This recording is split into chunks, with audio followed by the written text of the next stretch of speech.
interesting.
What's up, Ian? Having some technical difficulties here. I shall be in soon. What's up, Ian? Having some technical difficulties here. I shall be in soon. What's up, Ian? So, what you been up to, Ian?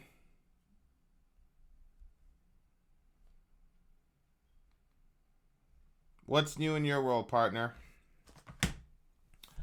You guys seeing that movie recording has been stopped automatically thing? Are you seeing that? Let me know if you can see that on the thingy. Because if that's the case, I got to do some more finagling with this thing.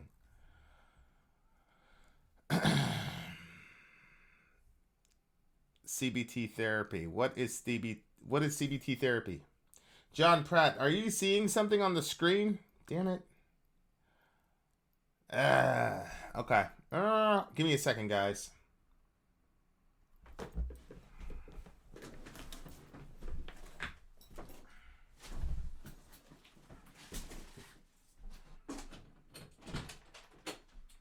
Dorian, need your help with something real quick.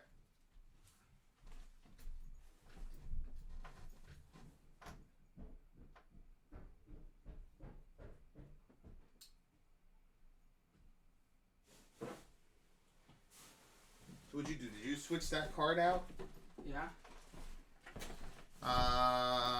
It's in school. Yeah.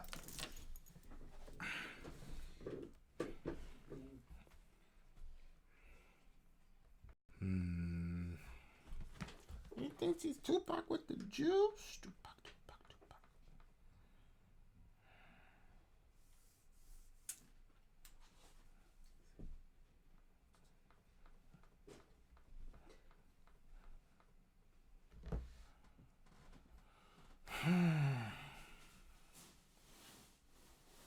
Here, come here. Let's see here. Yeah. No card in camera. Click that thing off. Try to get all the notifications off.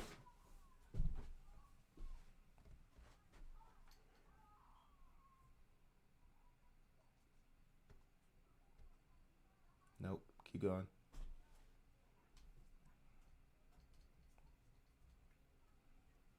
Shit.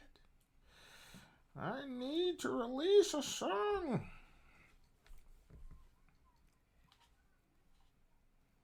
Both cards are full, you said? Yeah.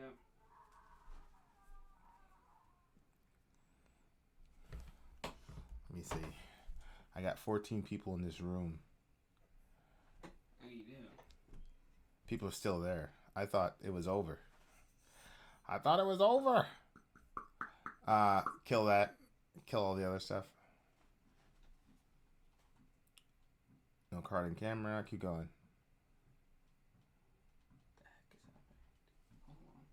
We got all that menu stuff off? Okay. Well, that's fine. We'll just go with no card. What just happened? Okay, there we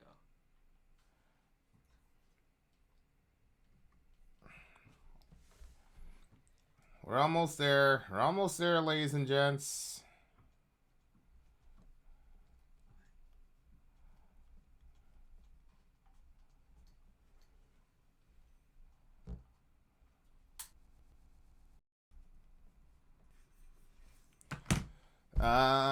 Press 22 for no card in camera. Sensor cleaning. You're cleaning the sensor. Thank you very much.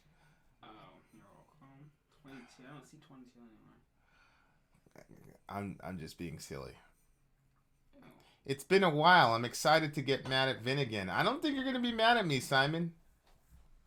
But yeah, I missed you. I'm glad we're talking. He thinks he Bishop with the root. Tupac. Figures the one day that I don't have internet issues. Now we have a card and camera issue. All right. Whoa. We just had it. There it is right there. I don't know if I want to. Do I want to do that whole thing? Do I want to do this whole thing with that camera thing? I don't know if I want to do that, bro. What do you think? Should I just do it with no card and camera on there? I think you should just go to Walmart and buy a new card. Huh? I think you should just go to Walmart and get a new card. Yeah, I can't. I got my people right here. They're right here. I might lose them. They can wait. Right, guys? I'm just going to do it. I'm just going to do it without the thing. All right, adjust the camera a little bit so that we can... So at least we can have some black hair so that we can look like something of a organization here. Move it this way, bro. What are you doing, fam? No, wrong way. Other way. Oh, actually, what I need to do... I need to do it this way. Okay, go that way. Yeah, perfect. Perfect. All right. So Simon is going to get mad at me for some reason. People enjoy getting mad at me. You notice that? Yeah, it's weird. All right. You going back out to play? I guess. All right. Wait, say goodbye to me first. Goodbye. That'd be fun. No hug, no nothing? I see how it is. Wow. We're on a live stream. So? Love you. All right, get out of here.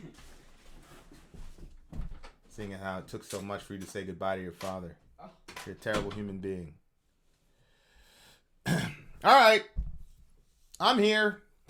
For those of you who are OCD-ly inclined, I apologize for the no card and camera thing, but, you know, this is what happens. This is what happens, y'all. You know. Leaning left, but appears to lean right. Who's that? Dorian? Every app is a dating app if you're Indian enough.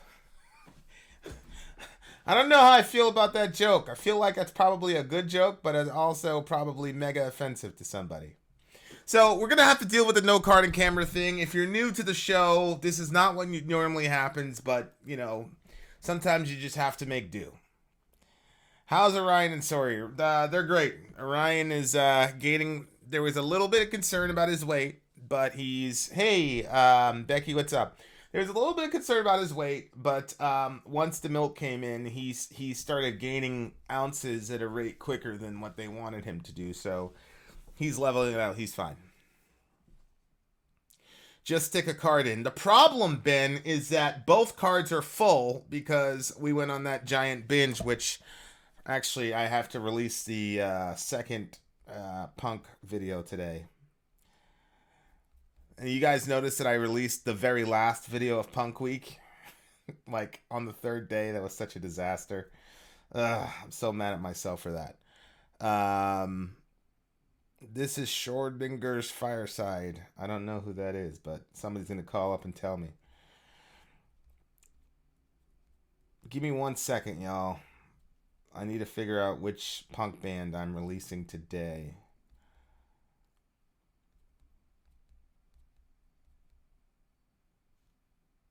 Will there be a death metal week? Yeah, there'll be a death metal week, I think.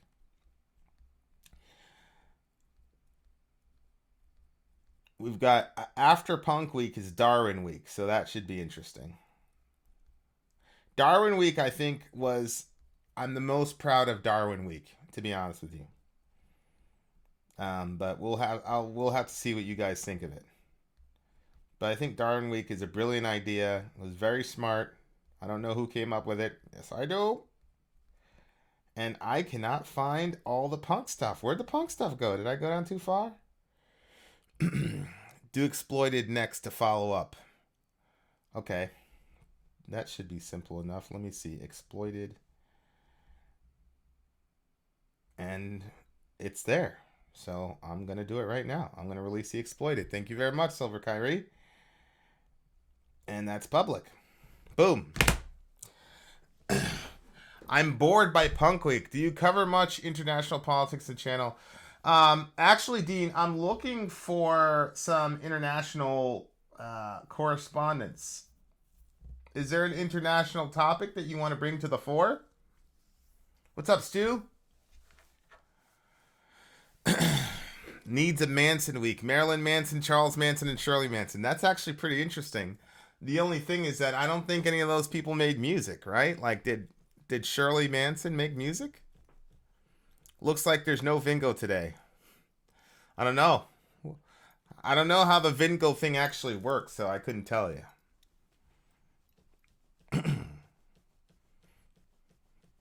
Yeah, you can call in and talk about it. There's a whole host of things to talk about. Our current president always gives us new information to talk about. I wonder if is Leah of the Village in here? Because I want her reaction to the situation with Trump where he he lost a bunch of money, apparently, in the billions. No card in camera. That's right, Zeebs. Z's. There's no card in the camera. Correct. Hey, I had an appointment with a couple Mormons today, and I canceled them for you guys. So you should be happy. I was like, hang out with the Mormons or do a fireside. So I canceled on the Mormons to hang out with you bums.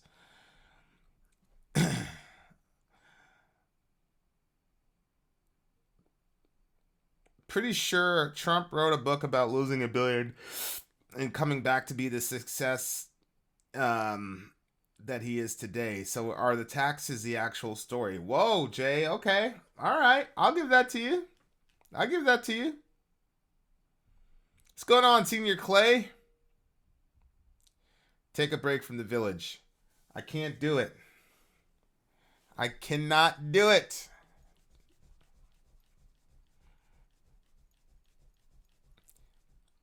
Should ask the Mormons what they think about the band Sub Rosa. Somebody asked me about Sub Rosa at the very, very beginning of the channel. What's Sub Rosa? What's that about?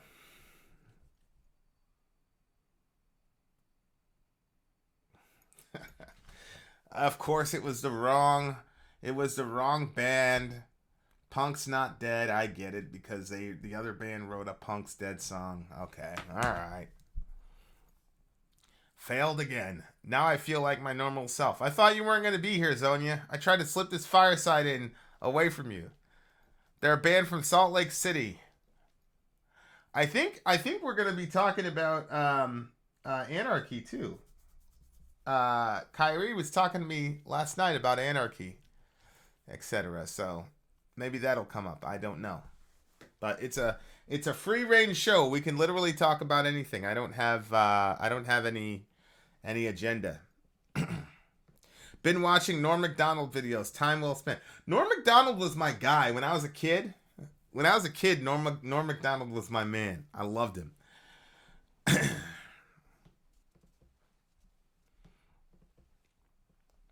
Hey Vin, on the real though, remember I sent y'all Alter Bridge with the orchestra. When is the reaction? Stu, wasn't that we did an Alter Bridge song, didn't we? What's up, Tejas? Rob Tejas? How you doing? Let me see. Alter Bridge. I feel like we did that one. Blackbird?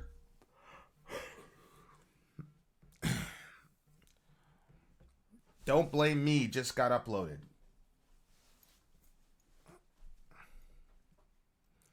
I know that, Ben. Ben, I don't know if you saw my email, but I said call me. So you could be the first contestant. You can call me and then we can discuss over Skype. What's the no card and camera thing? That is me being silly and not being able to figure out what's going on with the camera.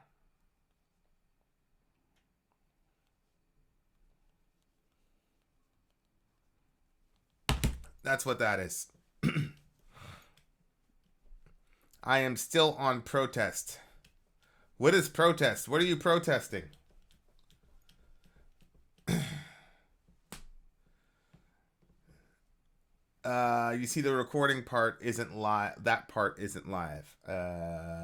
Greatest Alliance is A99 followed by XU in fairly close second. No, you sent me an email, and so I don't know why you like these long, drawn-out text discussions when you could just call me and we can have a friendly chat. New Tool album. I'm very, very happy about that.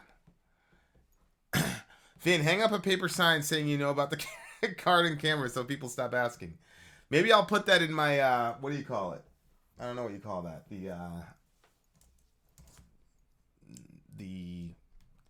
Why can't I think? Maybe I'll edit that into the title of the video. I know there's no card in camera. I'm just too dumb to figure out how to fix it. We'll try it that way. I'm so excited. What are you excited about? What are you excited about? Nobody in chat knows about the all fetuses should be deported thing. Oh, gosh. Who's calling me from California? Who is this? Hello? Who's this? Hey, X from Gershok into his house. What's good, X? Yeah. What, you didn't know? I thought I texted you earlier today. Oh, is that you? Yeah, that was me. What's up, bro? Yeah, I don't know, I was like earlier, I was in a pretty good mood, so I just, I'll talk to Vin about something, not just like, whatever business, but just like, how are you doing? I'm doing good, bro. Doing good. It's a pretty amazing thing to watch a child birth. That Yeah, that yeah. never I gets was old. like the one that made the joke about the diapers and the crying every 5 minutes. Oh, okay. You know what? I thought that was Jay, because Jay has the same area code as you do. You thought I was Jay? Yeah, I thought that was Jay Dispirited, because you and he have like a similar area code. I thought I was talking to Jay the whole time. It was you. Oh, okay. What's up, bro? No, it was me. That was totally me. Yeah.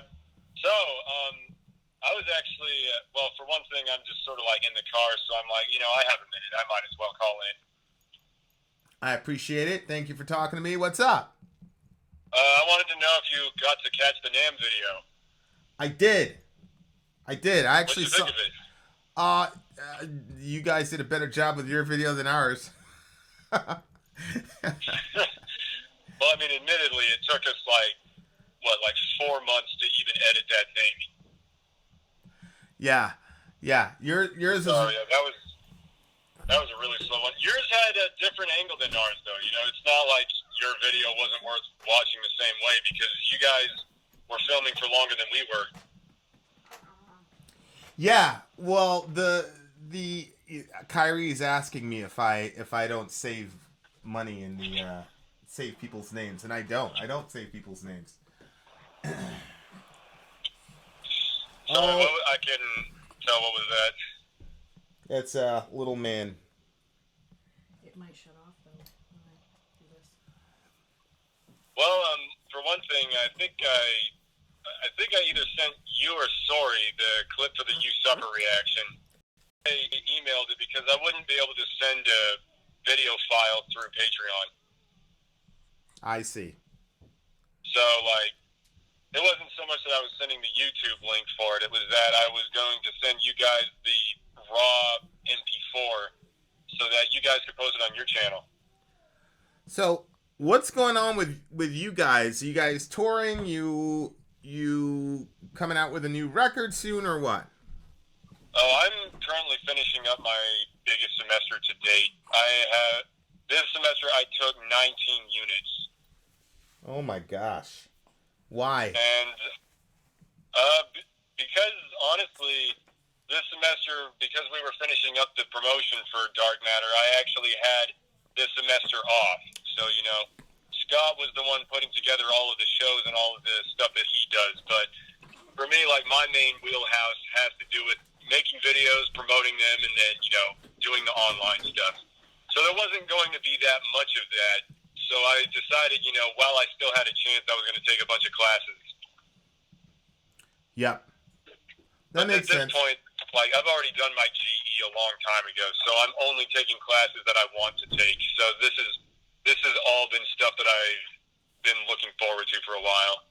I actually just, the reason I hit you up earlier is because I just presented my advertising presentation, and we, knocked it out of the park, man. It was, everybody was just gawking at the screen because we included Gershok stuff in there. No way. Yeah. So, I was just saying, I'm in a good mood. I'm going to hit up Vin and be like, what's up with you, man? And then, it was a lot of stress going into it, but I'm, finally able to de-stress with the presentation out of the way. Were you actually nervous, though, or did you think you would crush it? Oh, I mean, I wasn't nervous about the presentation. It was just stressful because we had to get a lot of information together, and, just last night, we did it the old-fashioned college student way, where we took a year-long project and did it all in one day before. Yeah. So, Yeah. I don't know if just literally nobody else relates to that, but that's how we ended up doing it.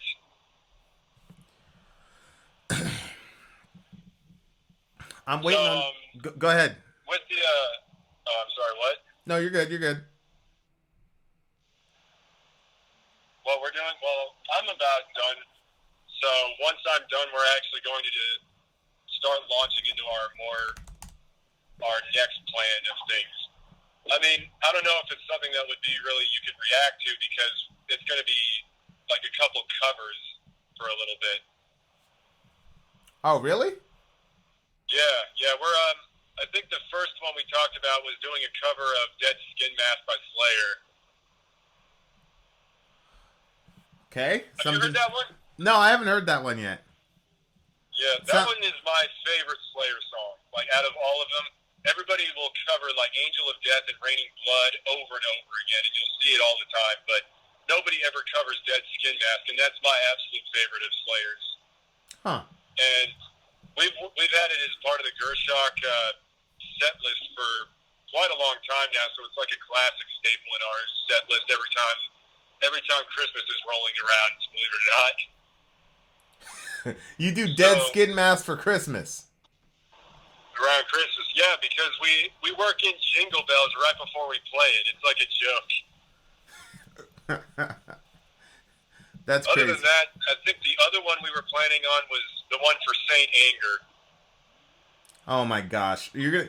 I didn't think Saint Anger. Now I know you've heard Saint Anger. I saw the video on that one. We did Saint Anger. We did that one. Yeah.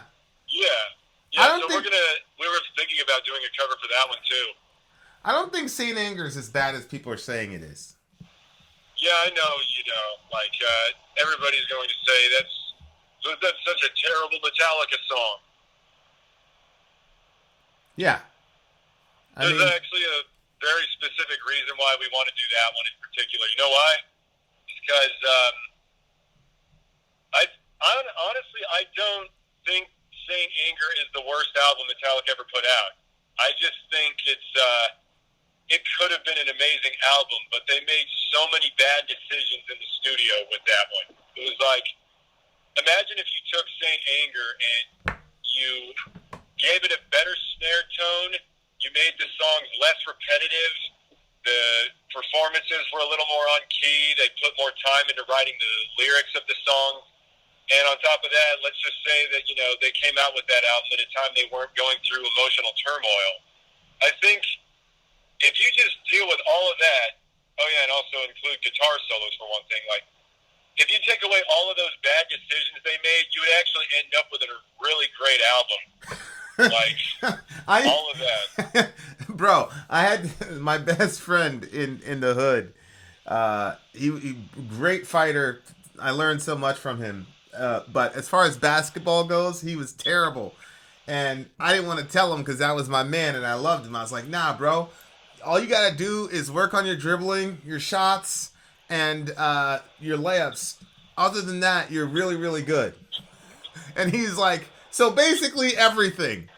You basically said if Metallica changed everything about that record, it would be a solid Metallica record. Well, yeah. Duh. But the one thing that's not bad about that record for me is honestly just the style of it, the songwriting. It had good ideas in there, but they just executed it terribly. And when we were talking about covering the song, we were saying the way we would cover it is we would play the song the way it should have been played. Right. So we're thinking about like rewriting a bunch of the sections, reworking some of the lyrics, adding guitar solos in there, and then playing the song the way it ought to have been done. And then now let's see if the song sucks to people. I would be extremely interested in. I would do like a compare and contrast. Like I would do like Saint Anger, and then I would do your guys' cover on the Underground show. We'll see how it goes. Oh, okay. Well, I mean, if that's how it goes, then now the pressure's on. Yeah, you can't come. It can't be weak sauce because Sori actually liked the Saint Anger song. She gave it. Yeah, I remember she was really digging it. Yeah, she doesn't know the garbage can drum stuff, so Lars is able to get away with his junk. But well, has she heard that song since then because Saint Anger is one of those albums where every song in the album sounds good on the first listen, and every time you hear it again, it gets worse. It's like the opposite of like Niabla Viscaris. Of a grower. Yeah. Yep. Yeah. Yeah, it's the opposite of a grower. It is a shrinker. So we're just wanting to do the song justice, honestly, because I feel like, you know, if you just booted Bob Rock out of the studio and replaced it with someone who was actually going to do their job, you would have had a good album that time. I don't know. Wasn't what's the guy's name? Bob Rock? Wasn't he the guy that did the Black Album? Yeah. So like, you feel like, why the hell did he decide to do Saint Anger if he's the one who did the Black Album? Yeah, maybe it was them like saying, "Look, we can change our style. Like, we're so artistically It was very gifted." clearly, like, it was a very much a Bob Rock decision, sort of, to make Saint Anger sound the way it did.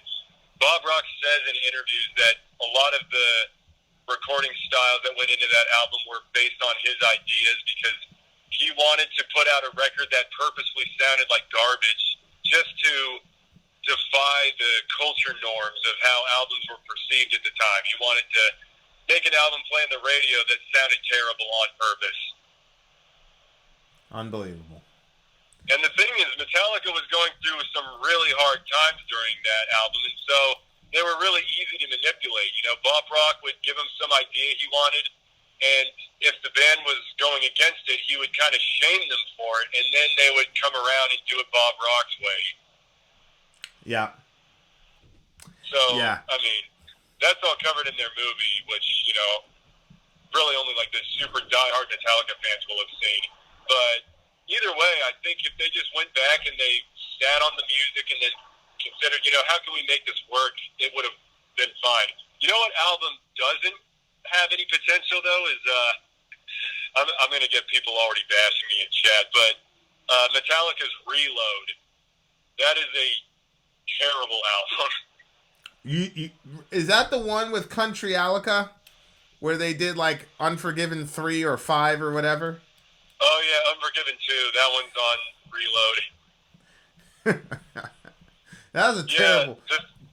That was a terrible bastardization of that song. Oh, sorry, what? That was such a terrible bastardization of that song. It really was. Well, I mean, the thing about Reload is that when that album came out, they were kind of the biggest metal band in the world, and it was like you could tell it was starting to get to their head. They were like, yeah, we're so fucking cool. We don't have to put any effort into what we're doing, and it's going to sell big. And, like, their songs just oozed. They oozed this, like, pretentiousness through it. And, like, you could just tell it was a bunch of guys, like, writing songs like they're the hottest shit on the planet. Yeah, I mean, I don't know. I don't know much about Metallica's timeline, but it seems like they were... they pulled off the Black Album, so they were riding high off that because they had completely changed their style. So they're like, we can do it again. You know, we could just keep... one album that nobody asked for. Yeah, exactly. Everybody's saying that... Yeah, but like... what was that? Hey, is Devil Driver a good band? Devil Driver. I wouldn't be the one to ask. I haven't heard them, but I know Hellheart has played a show with Devil Driver before. I just got a email from their publicist. We got Static X, Devil Driver, and then Raven Black. Oh, wait, yeah. So are they commissioning you guys for Devil Driver? Yeah, we're going to a show and interview and all that jazz. So. Oh, then you got to do that. You have to. Well, yeah, it's with Static X too, so that's going to be an interesting story. So. Yeah. I mean, I don't know much about Devil Driver, but they're pretty big. They're like definitely one of those bands that was like on the same level as Psycho Stick when we played the show with them. So like, if you get Devil Driver, like you're probably going to get something even bigger after that. Yeah. So yeah, it's going to be Devil Driver, Static X, and all those folks are coming down. It's like it's pretty interesting because it's like in a year we're getting all these really cool opportunities. I'm very, very happy. Yeah, metal's coming back. It actually, sort of statistics are showing that metal is growing exponentially larger in like cultural significance lately. I mean, it look, what else, if you think about how polarized we are as a people right now, and not just American, just the world, like, what other genre of music can you have the expression of said frustration while at the same time be brought together in a community? Like, only metal can do that, in my opinion. So, Honestly, it used to be rap and hip-hop for that thing, but the thing is, rap and hip-hop are now so mainstream that you can't really make a purposefully uncool rap song because it's what's cool right now. well, So, like, paradoxically, it's actually doing the opposite of what it intended at first. Well, yeah, and obviously, you know, I come from a certain style of rap music, but the current rap music is just not, you know, deep and doesn't really touch on those deep subjects that pretty much everybody's interested in right now. So, yeah. Rap is going through its glam metal phase. Yeah, it really is. It really is. Oh, wait, Pretty hold on. crazy. I do know something about Devil Driver. Devil Driver, I don't remember the name of the guy or the group or whatever, but they did a cover of Sail, like a metal version of it, though. And I remember they played that, like, before Children of Bodom went on. Whoa. Okay. Yeah. Now, what's... That was actually a really good metal Wait, cover, and I was, what's- like, upset because I totally would have done it if they didn't do it before us. So what, is Sail a rap song that they covered as a metal song? I'm not... I don't know what genre Sail is. It's kind of like a electro-pop song, but the guy who does the vocals on that song, like, does some legitimate metal screams on it. Huh. I'll have to look them So up. it's like, it's really ripe for a metal cover. That's interesting. I'm going to have to look that up. Yeah. I mean, if you're gonna do an interview with Devil Driver, I'm sure they'll probably, you know, hope that you guys know what they sound like. Yeah. we gotta do some work on it. It was crazy because, like, I was checking emails and stuff in the hospital, and we snagged a pretty big interview, and we did it from the hospital. In the hospital? Yeah, the person's publicist was like, so-and-so is free tomorrow. Are you guys good? And I looked at Sori. I'm like, yo, we got so-and-so. And she's like, yeah, let's do it. So we had to talk to the nurses and say, look, we got a YouTube channel. If the kid's crying, don't bring him in. And then we had to, like, situate the room so that you couldn't tell it was in a hospital. Yeah, it's pretty crazy. You know, I've rewatched your guys' channel trailer. You know, right? The one that plays at the beginning where it's like, what? Yeah. That's crazy. Why would you say that? Yeah. And, like, I never actually watched it the whole way through, but you mentioned how your goal was that you were trying to create a community in which you were bringing everybody with you, and everybody was going to have like an equal ground on your channel. And then what was going to happen is your goal was to eventually get that to open up bigger and better opportunities, and then all the while, like, you know, not forgetting the people who got you there and all that. So there was this big sort of village community going on with that. It's like, it's amazing because I rewatched it and I'm like, wow, Vin and Sori are actually starting to see this goal that they set back then starting to come to fruition. Yeah. I mean, like, I'm so happy for you guys. Like, you totally deserve it. It's unbelievable. It's unbelievable. Like, to be able to say something and put it out in public and then be able to back it up and actually do it, it's pretty crazy. Yeah. Hey, I'm about to get into the more windy road, so I'm going to have to drop the call here. All right, cool, man. Much love to you, big homie. All right. You too, Vin. By the way, Zonia says hi. Oh, what's up, Z? Zonia never talks to me anymore. Later. Zonia's too big for her X out. britches. She never talks to me. All right. X out. Out. Thanks, buddy. There's sarcasm. Yeah, don't forget your pro-death atheists. Yeah, I got love for my pro-death atheists. I don't know why everybody isn't more like Ben. Ben will just be like, of course I'm pro-death. He doesn't get offended about stuff. I wouldn't be offended if I was on that side to have it characterized that way. I'm very surprised at the things that people people get offended over. Genuine. It doesn't make sense to me why people get offended about the things that they do, but hey, what can you do? I am pro-death. Yeah, there you go. There's Ben. He's pro-death. I love him. You should repent, Ben. Oh, Vin, I need to send you some actual email music because after watching the Raven Black thing, I realized you have no idea what you're talking about. Okay. Send me some actual emo music, Silver. Did I say that? Did I say that Raven Black were an emo band? Raven Black's actually gonna be at that show, so we're gonna be able to hook up with them again. So that's gonna be pretty cool.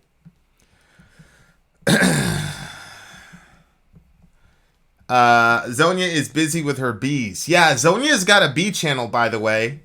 I'm gonna try to drop it in a link here. Because I think it's important that we support each other. Also, dang, I forgot the guy's name. He's got an X in his name, and he's got a reaction channel himself. Not a P channel, you weirdo. A B channel. A B channel. You say you're pro-life, but we all saw you cut down that Christmas trees. Yes, Kyrie, but trees grow back. Blake X, there it is. So Blake X has a channel, and Zonia has her B channel. So those are actually pretty important. Trucker Metallica, MAGA, okay, MAGA.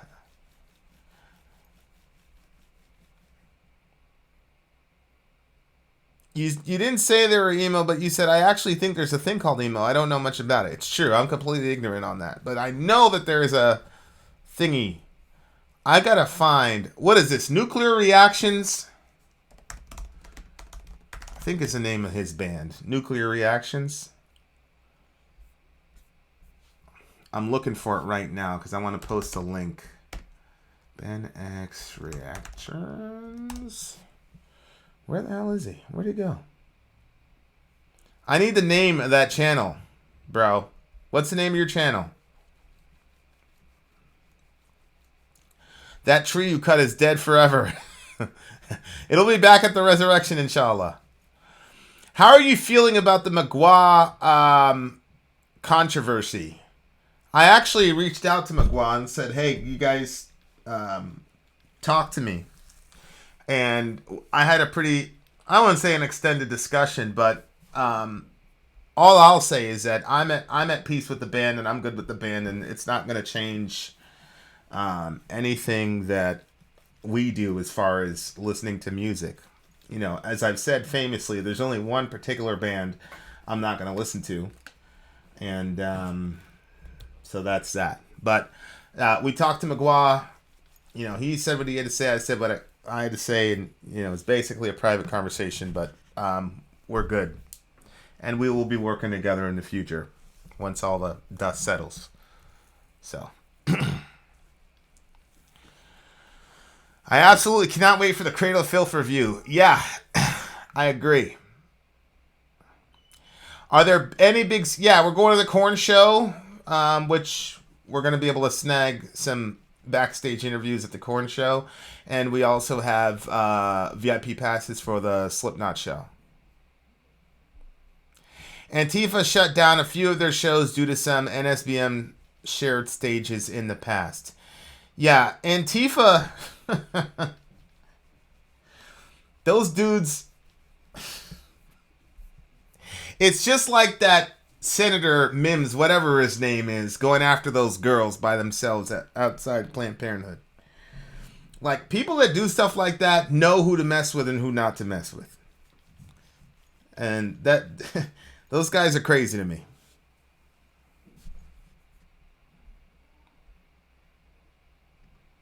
And almost on cue, is it 8 o'clock? Yeah, 8:21, like normal. Blake X Nuclear Reactions. There it is. I kept putting Ben in there, and it's Blake. Blake X Nuclear. There he is. 1732 subscribers. You're kicking ass, bro. You are kicking ass, bro. There. So that is Blake's YouTube channel, guys. So check it out. He's got his own unique style and spin that he puts on things. You should check it out. And there's a couple bands there too that we haven't reviewed yet. So really good stuff. First rule of Antifa is do not talk about Antifa. Climate change is Democrat propaganda. No, it's not. Climate change is going to kill us, Alec. What are you talking about? How's Sori and the Tiny Human? Tiny Human's good. Sori's good. How are the kids reacting to Orion? Dorian is doing really well. Johan's doing really well. The girls are touch and go. Finn, you should check out that Virgin Black song Blake did. You'll love it. Okay, I will check it. Is Slipknot performing close to Min? Yeah, Slipknot's going to be in Mass, so we're going to meet them in Mass. That should be interesting. I would gladly stomp some Antifa. Yeah, MDeath fan, but they wouldn't. They don't want no smoke with you. They would be able to know immediately that if they saw you, they'd have to go the other way. These people know who to mess with and who not to mess with. Believe me. Believe me.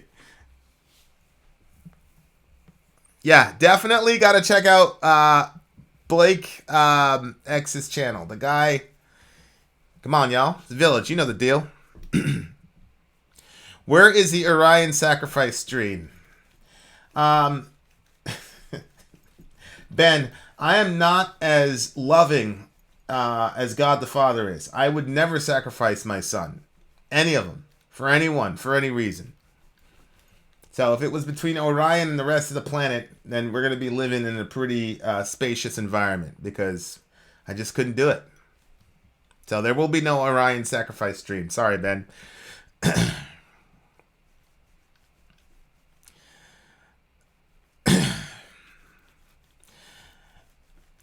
Virgin Black is like the best Christian band out there. That would have been nice to know, Silver Kyrie, when we were doing Christian Week. Can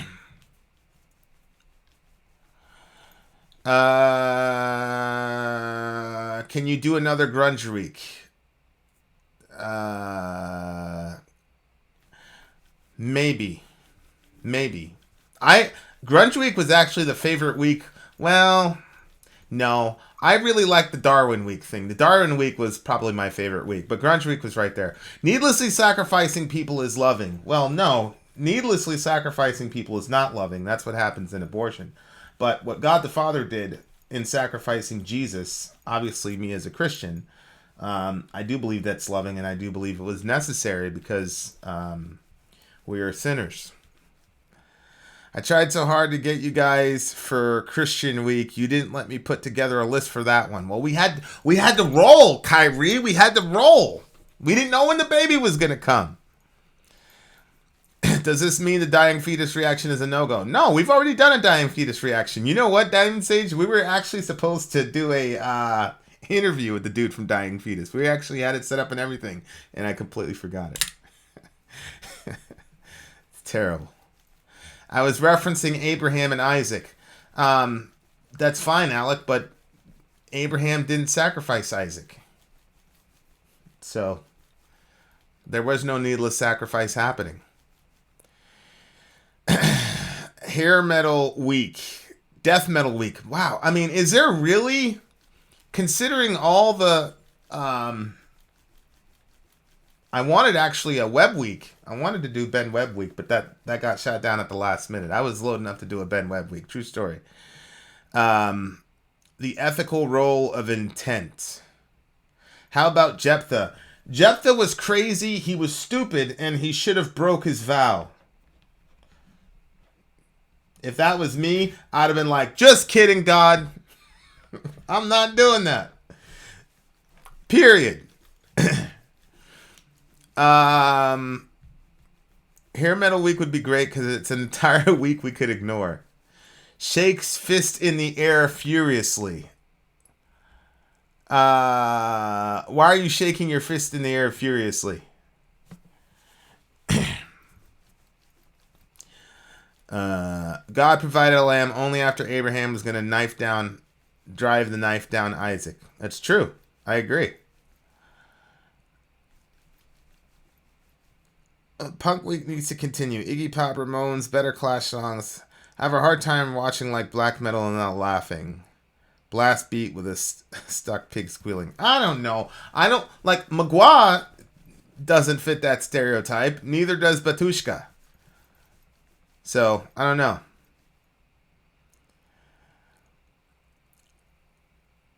A Roots of Metal week would be cool. Kyrie week. Any skillet during Christian week? No, we didn't do any skillet. Vin, what about the Bible contradicting itself about the day Jesus died? I don't think it contradicted itself. Vin, did you see the 1989 UN article on climate change disaster by 2000? I did not. I demand a Mongolian... There's this Mongolian band. Somebody posted it on an account that I was on, and I listened to 2 seconds of it, and I had to stop it, and I told Sori, we have to do this band. And it became on the short list, and then we had Orion. So, there's that.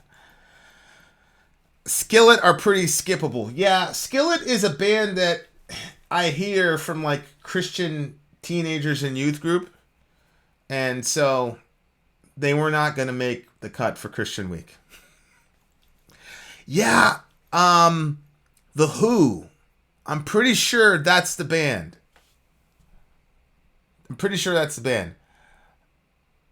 How do you feel about the proportional representation voting system? I know America would be a bit devalued by the two-party system. I would need more definition of what that term is. Technically, in America, we don't have a two-party system, but as the left demonstrated to us, that if you didn't vote for Hillary, it was a vote for what's-his-face.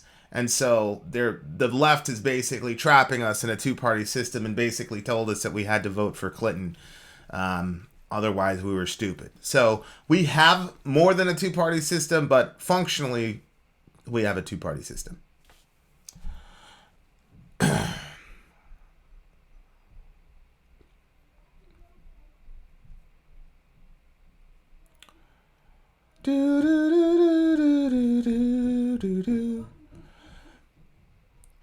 Resurrection was pretty common in ancient times. Sure, Sarcast. People were just coming out of their graves all over the place in ancient times, 2,000 years ago. Yeah, there's whole bunches of people doing that stuff.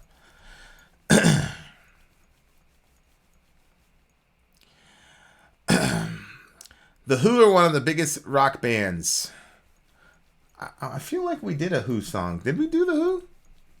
Did we do Sodom? No.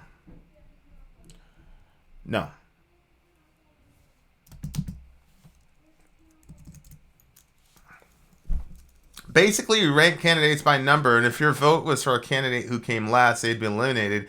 Anyone who gave him their one vote would have their second vote used. That's a good idea.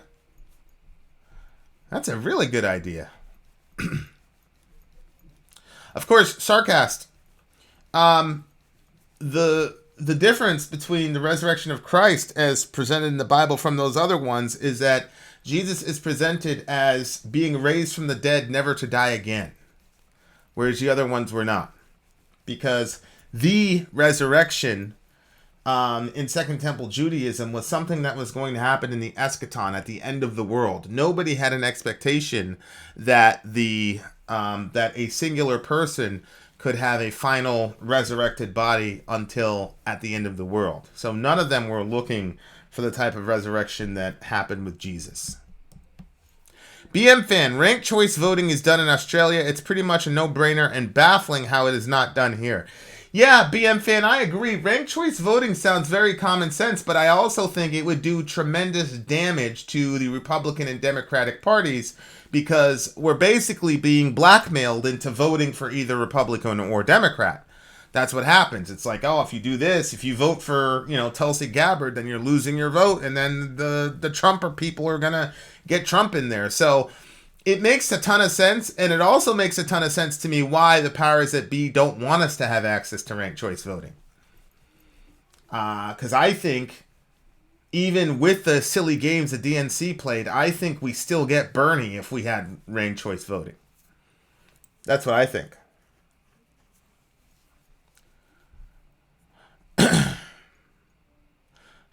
Thanks, Raul. You gave Antifa the moderator tool. Yes, Alec. I'm giving Antifa the moderator status so that he can maybe see that violence is not the answer. Especially violence to people that they know are not going to retaliate in kind.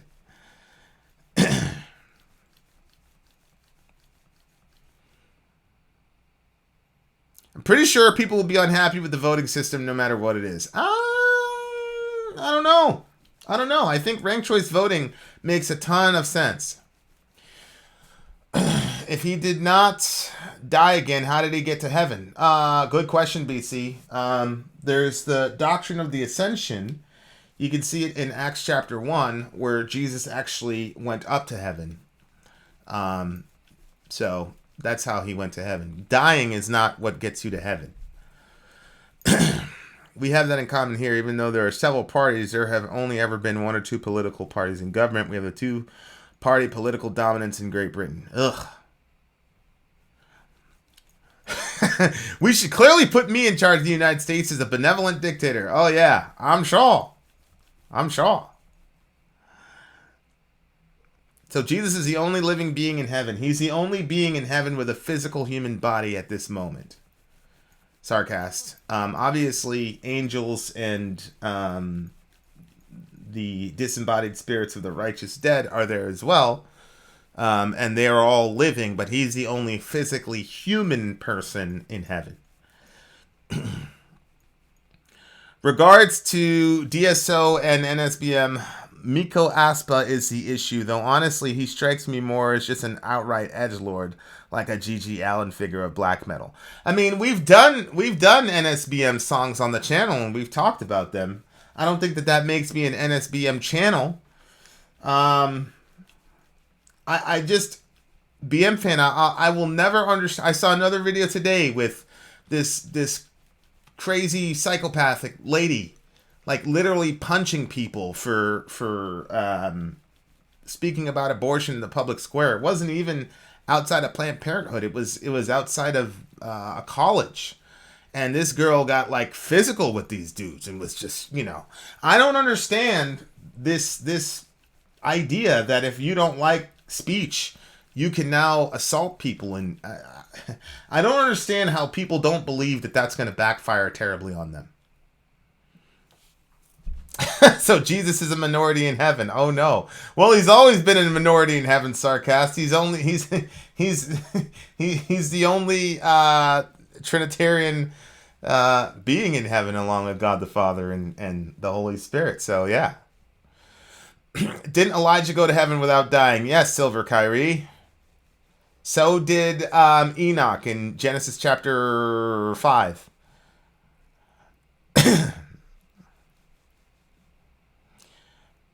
You realize that anti-abortion clinics would bomb people would bomb clinics. Yeah, that's not what I'm talking about. What I'm talking about is the propensity of leftists to get violent when they interface with speech that they don't agree with. There's been a rise in that, and I'm just confused that people don't realize that that's what's happening. Furthermore, the people that Mr. Sims went after were a bunch of young girls under the age of 18 who were praying outside of the clinic. And Mr. Sims went out and tried to have these girls doxxed. That's just pretty crazy.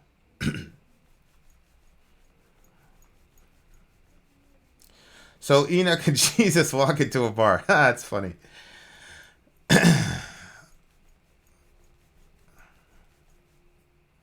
Oh, I agree. However, there does seem to be, I think it was what's Hassan Parker, I think, was talking about. Kyle Kalinske was trying to reason with him and explaining to them why they should honor free speech. And what's his face was saying, well, no, we can't honor their speech. They should never get a platform. I don't understand that logic. Like, don't you think if your position is right that you can just argue it in the public square? Right? Like, argue your position in the public square. If you think those people are that stupid, let them argue their position. You argue your position. What is the logic in trying to shut down free speech?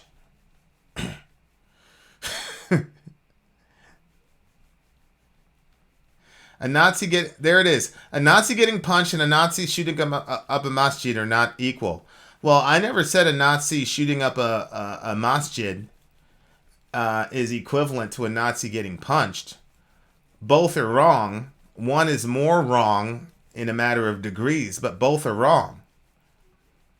Are you saying that we should be able to physically assault people who identify as Nazis, BM fan? Do you think that that's something we should do? We should encourage that?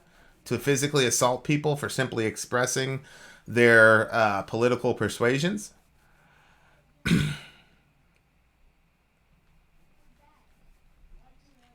Did anyone take you up on your offer, picture of receipt watching on plan? I think one person did. What do I think about John Delaney? Who's John Delaney? Yeah, so what, BM fan? Your expression of your belief is that that babies die. I think it's horrific. I think it's evil, but I don't think I get to physically assault you because you're fine with killing children. So just because a Nazi hates me and he whatever, that type of speech should be stifled, that he doesn't have the right to express himself? Like, is that your logic? You're protecting me. Hey, BM fan, I don't need you to protect me. I'm okay. I don't need Antifa. This is a thing that really, really grates me about these people. Antifa is going to protect me against white people. I don't even know where to begin. I don't even know where to begin with that.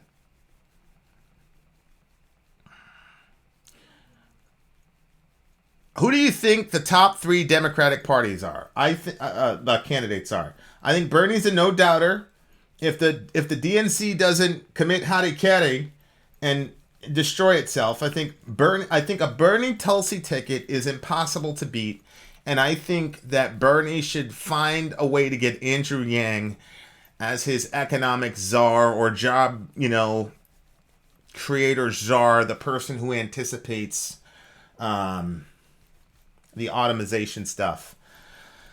I think that would be compelling and unbeatable and really, really get us some real world solutions in our culture. One thing I'll say about Bernie that's making me, I haven't seen any sort of updated Medicare for All plan that he's got. And so the only way I would look the other way on his horrific abortion stuff is if he could fix the other pro-life issue of Medicare for All.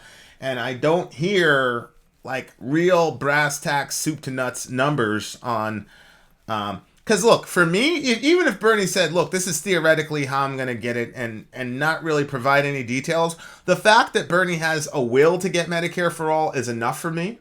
But in order to convert a lot of swing or fence voters, you're going to need some, people who are traditionally fiscally conservative, but have that compassion and empathy side. You're going to need some serious numbers to convert to those people and a serious plan. And I'm not hearing from Bernie that he's got a plan. Andrew Yang is seeing the automation stuff from far away, or is more progressive about it than everybody else. And I appreciate that, but I'm not hearing much about Medicare for All. As a matter of fact, it seems to me that Yang is saying that with UBI, that UBI is the solution to our healthcare issue. And I don't believe that UBI will solve the problem, because all you're going to do is raise inflation rates. The pharmaceutical companies are going to raise the prices to account for it, etc. So I don't see how that solves the problem. So I think Bernie's number one, Tulsi's number two, and then I don't think there's a number three.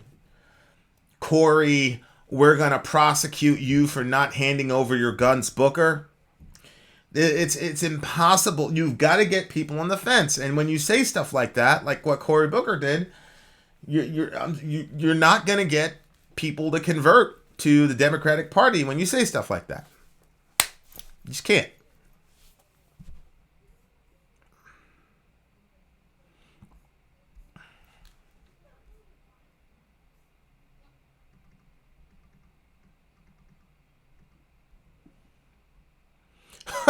Finn recently admitted that he used to use the National Enquirer as his news source to see Sex Pistols reactions. Yeah, that was my number one news source when I was like 11 years old.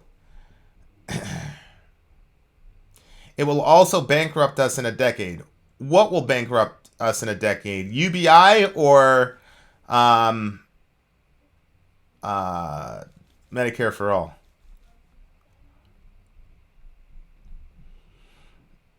Bernie is the worst candidate. How could you say Bernie's the worst candidate?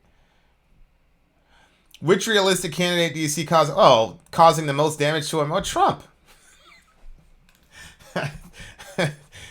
Clinton's out of the runnings, but Trump could definitely do some damage. Kamala Harris, Liz Warren, or Uncle Biden? I don't like any of those, bro. I dislike all of those people equally. Bernie is as legit a center social democrat as it gets. Good. That's economically speaking, that's what I am, I guess.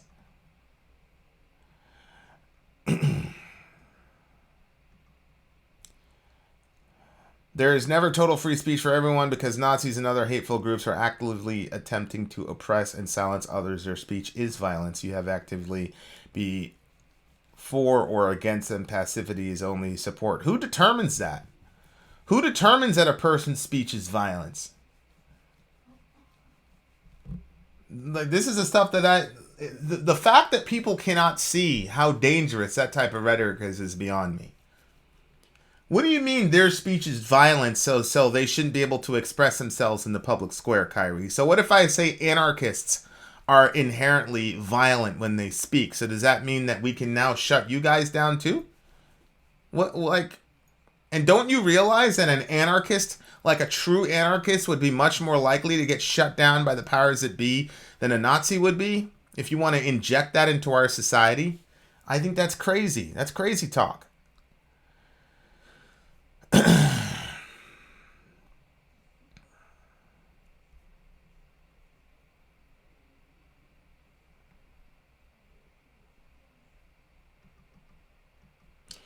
I think most people don't understand why UBI is important. It cleans up all the overhead of the bloated welfare system. If you're right wing, you should support UBI. UBI replaces welfare, not work. I mean, it might, Ben, but it just seems to me that people are just going to pull the inflation lever and everything is going to equal out. Did you see what Trump did today? No, I did not see what Trump did today.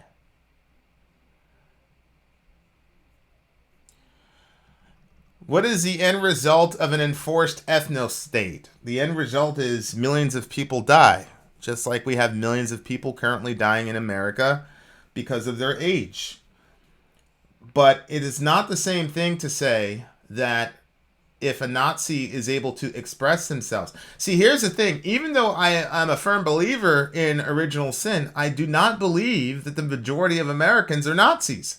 So let the Nazis, let the flat earthers, let the anti-vaxxers, let them in the public square, let them say what they say, and then refute them. That's how you do it. You don't actively silence them and physically assault people for holding a different political opinion than you. How do you not understand how this could be terrifyingly dangerous? How do you not see that? I can't take Gary Johnson seriously. I just can't.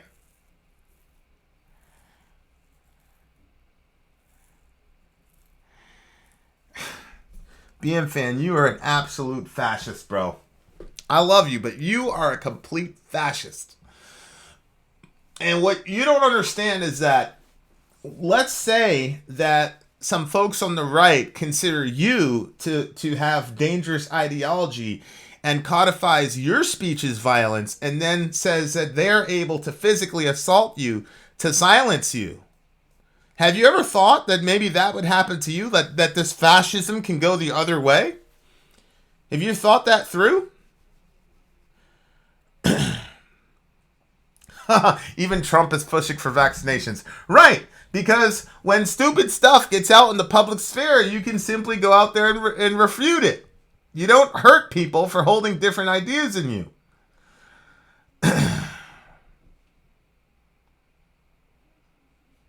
Trump 2020 affirmed.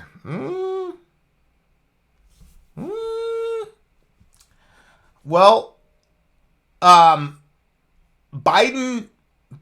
doesn't make me feel like the Democratic Party has learned its lesson. The fact that Biden's even there makes me extremely nervous that we're going to have a Hillary 2.0. So, I don't know. Refute Sori on the moon landing.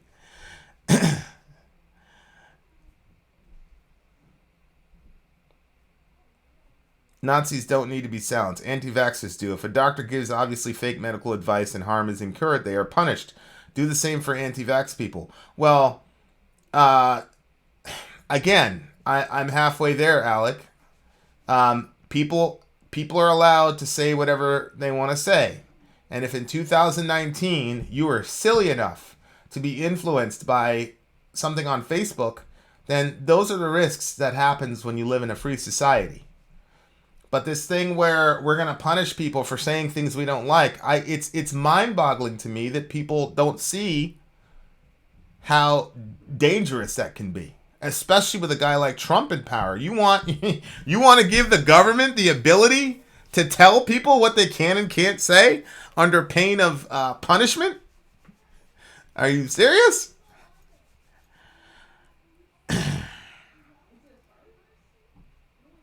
This question was asked earlier. Do you think we'll go to war with Iran? It depends on who the president is. You know, we'd probably be at some sort of armed conflict with Russia if Hillary Clinton was in office.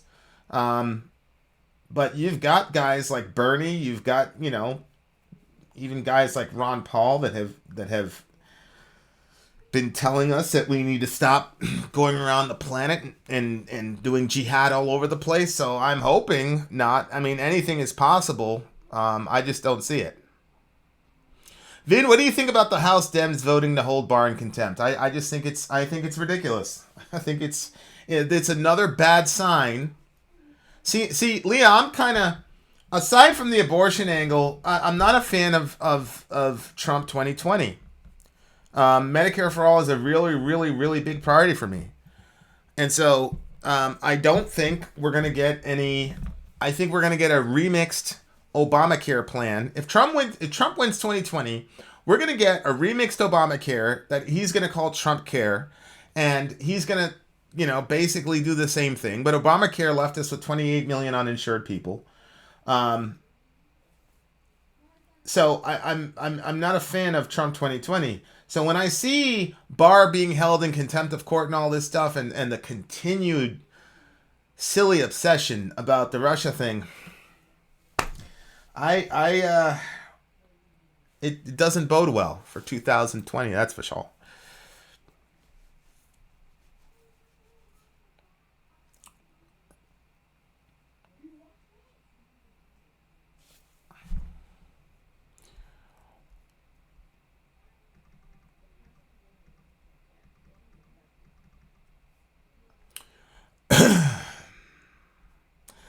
So I just think it's stupid what they're doing. Bernie likes big government. Well, what do you mean by that, Stu? What do you mean by that, Stu? What do you mean he likes Pete Buttigieg? I can't pronounce his name. I promise I'm not trying to destroy it. But Pete, he's a Republican. He's a liberal Republican. He's not. Come on. I don't care what he says. He's obviously a Republican. Kyrie, nobody's saying to ignore their ideology. I'm saying attack it and refute it. My problem is, who gets to determine what dangerous speech is and who gets to go and attack and physically assault people? And it's hypocritical. Because I'll tell you something. None of these Antifa people are going to touch Louis Farrakhan. I guarantee you that. If there was a Nation of Islam march down Broadway, those Antifa people don't want no smoke with Farrakhan, and he says a bunch of hateful stuff every now and then too. So it's just hypocritical. It's just self-righteous, white kids that read some Lenin and Marx, and now they believe that they're revolutionaries, but they're not really willing to pay any price, bro. I know people who are willing to pay prices for stuff. They're not them. I guarantee you. If I said this earlier, if they saw if M. Death Fan was walking around with a swastika on his shirt, believe me, they wouldn't touch him. They know who to go after and who not to go after. That's my point. They're not revolutionaries. They're a bunch of idealistic kids who spent most of their lives in America and haven't seen anything on the planet Earth. That's what they are. Those Antifa people, I've got zero patience for them. None. I don't care how much Medicare for all costs. $30 trillion? Sure. I don't care. We got to find a way to take care of people.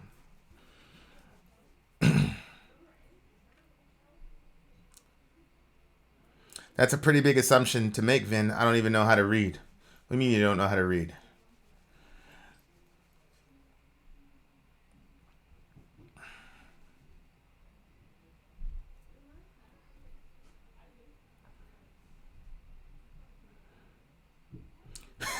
I would touch M. Death Fan with a swastika t-shirt if he wears it upside down. I don't know about Dan Crenshaw. What do you mean? Please explain how we're not taking care of people. We have 28 million people. Even with Obamacare, we had 28 million people uninsured. In America, you got 26-year-old kids who are rationing insulin and dying. That's how we're not taking care of people.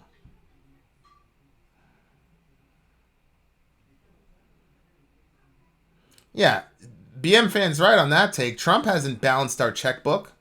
And no, I don't need to balance a checkbook first. If my kid, or if somebody that I cared about, if one of you guys had some horrible terminal illness or something like that, and they said, look, it's going to cost $100,000, we would start a GoFundMe account, and all of us would throw our money in there, and some of us would miss a light bill or whatever. We wouldn't say, oh, we need to balance a checkbook before we save this person's life. If BM Fan had some sort of terrible terminal disease, and all it took was a couple $100,000 to save his life, none of us would be talking about balancing the checkbook. We'd be talking about saving this dude's life.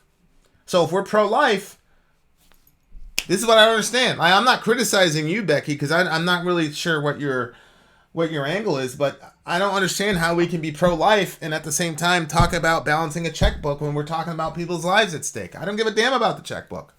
We'll figure it out later. How about we save the guy's life and then figure out the checkbook stuff later? That's my position. What's up, Ranger?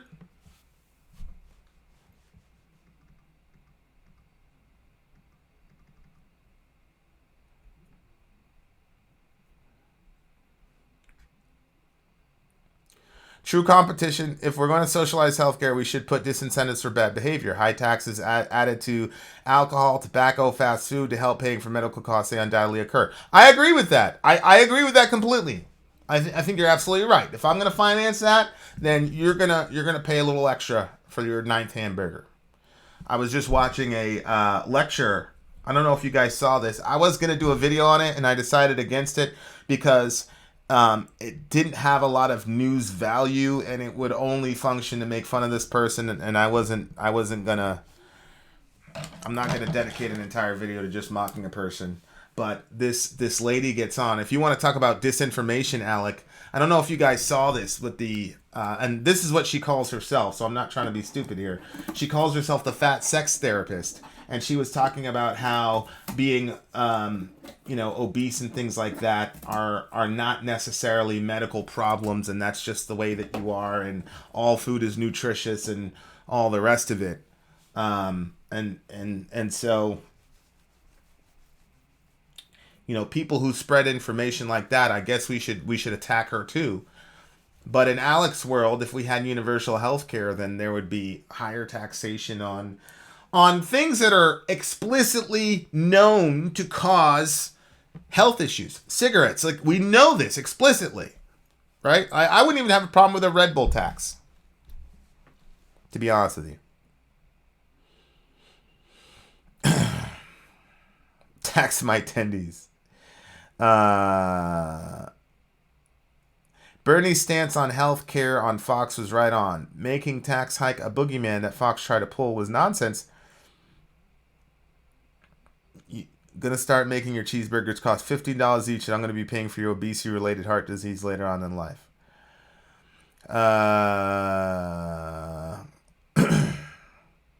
Well, Ben, I think there's a marked difference between people who just come on TV and lie on CNN, like what happened with the Planned Parenthood apologist, and this other lady who clearly, in my opinion, has emotional issues around food, and denying scientific data was the way that she dealt with it.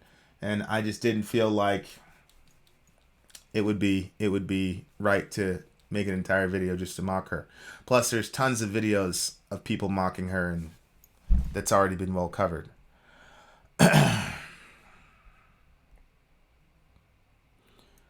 My whiskey and cigars are already heavily taxed.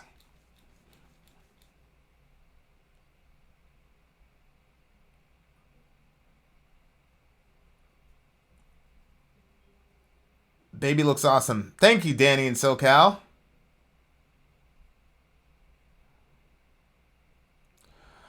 I actually meant that one advertisement where Planned Parenthood was like, she deserves to be loved, she deserves to be a choice. Yeah, the first video we actually shot for the channel with the spooky Planned Parenthood commercial. That one also deserved to be mocked because it was absolutely terrible. Good Lord. I have emotional issues around food. I cry a lot if I see a young, healthy pizza winking at me. You're weird.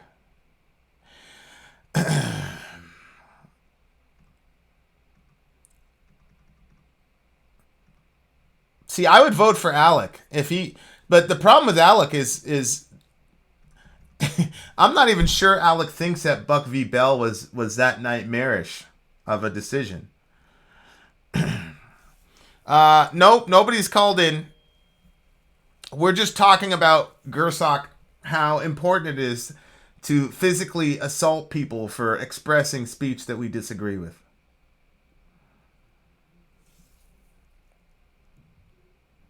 Of course, call in. Call in. I am pro Planned Parenthood. I support them. That ad was just horrible optics, though. Not even sure how anyone thought that was a good idea. Yeah, it was a pretty crazy idea. I don't understand it. I don't get it. Whoa, you go to the reservation and spend $20 for a carton. That's smart. I'm on Do Not Disturb. Okay, that might be the reason none of my other friends have called me. Let me take myself off of Do Not Disturb. I had a person that we were supposed to do an interview with that probably... Oh, gosh, I'm so terrible. I really need to get a secretary. I'll tell you what. Once Sori's out of the picture, I'm completely useless. It's so bad. Much love, Blake X. Let me post Blake X's link to his channel one more time. Please like and subscribe, if you will. Thank you very kindly.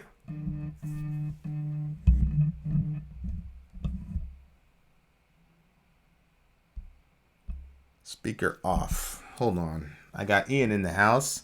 Now I need to get my speaker on. Hold on, Ian. You there, buddy? Hi, I'm here. Hold on, let me get you on speaker, bro, so everybody else can hear you. Say something. Okay. Hi, everyone. Oh yeah, you're in. You're in.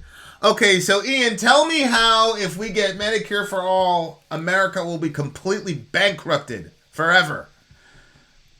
Well, to be honest, I don't think it will, because USA is the richest country in the world. That's just simple truth. And I don't know the actual date, but well over 50 years ago, our government, and I'm not actually a fan of my current government, to be fair and balanced, but anyway, we introduced the NHS, the National Health Service, which is funded entirely by tax, but it means at point of entry, all healthcare is free. So when I go and see my doctor and with whatever problem and they prescribe me whatever they need to, it costs me nothing. When I go to a hospital with with an injury, it's free, as is the physio afterwards and whatever you need to. And when you posted that story about that poor guy dying because he had to ration his insulin, like that, I was like, how? Because in Britain that's literally unheard of. It wouldn't be possible. And do you know what I mean? And I was just like, it bothers me. So like, I agree with your point about taxation, because actually we have that here. I was talking to my friends in the car, Becky, and we were comparing price of cigarettes, and they're vastly more expensive in Britain.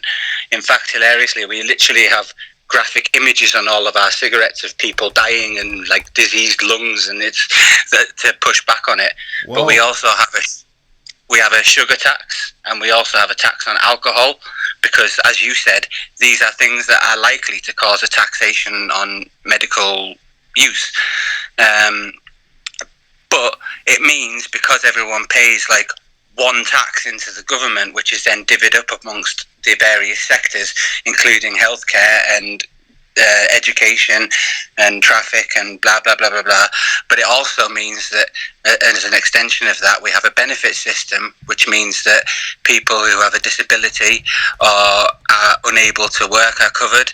And it also means we have something called job seekers allowance, which means if you're perfectly capable of working but don't have a job, you will also receive an allowance while you're looking for work. So, but I've had a few conversations where people have literally said like, oh, it'll bankrupt us, or I don't trust them with the money. And that's a fair comment, because, you know, governments can be corrupt and all the rest of it. But I don't see where the issue is, because even if you paid more tax, if healthcare was free across the United States at the point of entry and it was all paid for out of one American healthcare system, then the money you would like have to pay extra in tax, you would then save by not having to pay any insurance, because medical insurance companies would then become obsolete because they're no longer needed. Which means you wouldn't have all the scandal price jacking to get money out of systems because they wouldn't be there. The doctors would get, like as in England, they get paid out of the NHS fund. So whatever procedure they're performing doesn't matter. They get paid for their time and their skill. Whereas obviously in America, they charge X amount for some procedure and they'll charge thousands of more for a different procedure, and they're paid upon what they do. Whereas in Britain, and I'm not necessarily saying this is right or wrong, but in Britain they're paid a very handsome salary, but it's not capitalised in the same way. Everyone gets the same treatment out of the same fund. So I don't really get how it will bankrupt anyone. Yes, it probably will mean you pay more tax, but it means you never have to pay any medical insurance, and it means those who can't afford medical insurance will be covered, and no one will ever have to ration their insulin again. But that's just my take on it anyway. Well, yeah, I mean, that's... And again, you know, Republicans who claim to be pro-life, I was very, very... I gotta tell you, I was very, very surprised at the reaction. I thought people were going to be like, oh my God, I can't believe this happened in our country. And I didn't think that people were going to say, yeah, we need to have Medicare for all. You know what I mean? I respect that. But I thought people were going to be a lot more empathetic to this guy's situation. And I was blown away. I was blown away by it. Yeah, well, it actually led to a little interesting discussion with someone in the comments because I wanted to call in ages ago when you did a fireside call. Is healthcare a human right? Um, and I actually referenced that because in the comment section of that post, because I was saying this is exactly what Ben was talking about. Is healthcare a human right? Yes, of course it is. And I was challenged on that, and it actually got me thinking because they were saying like, if someone was starving and I have food, but do they have a right to my food because I can afford to give it to them? And I was thinking, like, well, in the terms of that metaphor, then no, they don't have a right to it. And it got me thinking. So it's like maybe healthcare isn't necessarily a human right, but more of a human obligation. Yeah. Like, No, does that make sense? Yeah, and that's why I shot that little video on Facebook where I talked about duty trumping rights, in the sense of I don't care what you say, if you've got a person in your society that's dying for something easily preventable like insulin, then I have a duty to make sure that that guy doesn't die needlessly, right? So yeah, people talk about their rights all the time. Like, okay, so like, if Orion is a newborn, and if me and him end up in the woods somehow, and a bear comes after us, do I have the right to just chuck him at the bear and save my own life? I guess, because I have the right to self-preservation. But what's my duty to him as his father? And so, yeah, I think if we frame the conversation around duty, then I think things have become a little bit more clear. No, I agree wholeheartedly. In fact, one of my friends gave me an even better analogy. If you see a child on a train track and a train's coming, would you try and rescue them? Because you have a right not to put yourself in danger because it's not your responsibility. Right. But of course, you do everything you would to save this child from getting hit. Right. And I was like, that's a perfect analogy for this, exactly the same thing. Because I've had this discussion with you before when I touched on it with the anti-vax movement. And interestingly enough, this sort of stirred it up when you were doing the God Save the Queen video. And you were sort of talking about the differences on how British people relate to government in relation to America. Yeah. And you talked about how your culture is just sort of more naturally inclined to challenging its government than ours is. And I think vastly as a sort of nation, I think that's probably true. Because we've had several mandated things over the course of a lot of years that have been protests, but pretty much gone along with. And one of the examples I gave to you when I talked about the anti-vax thing was mandatory tuberculosis injections. And as a consequence of that, I mean, I don't even know, vast thousands of children had to go through a painful injection that left a scar on their arm, but it eradicated tuberculosis completely. Yeah. No? Yeah. And tuberculosis is a freaking horrible way to die, I'll tell you what. For sure.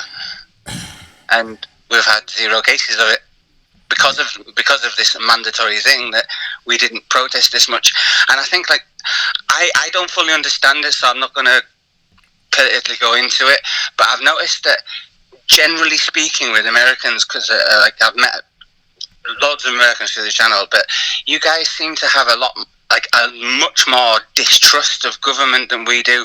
Yeah. Because I don't trust my government because I don't like their policies and I don't like what they're doing.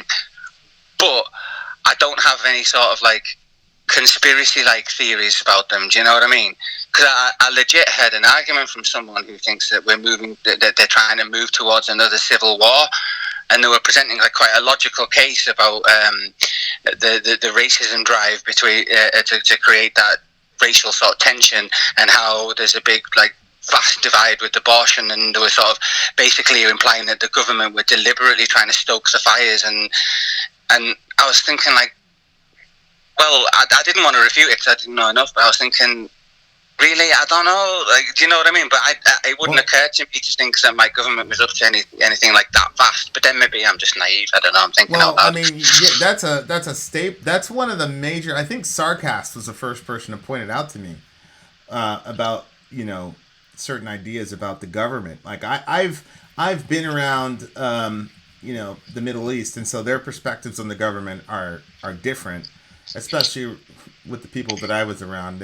It was sort of, they had to be against, but I didn't really have an understanding of this sort of European, like, just trust of the government. Like, to me, as an American, it's almost like an insult almost that you trust your government as an American. Like, that's almost like an insult. Like, oh, you're one of those people, and I'll admit it. Even me, like, sometimes when I hear Sarcast talk about his government, I'm like, what is wrong with you, man? Like, don't you believe in freedom? Did you see? Here's one of the reasons I distrust the government. Right? Did you see the latest Middle America video that I just shot yesterday about the CNN thingamajiggy?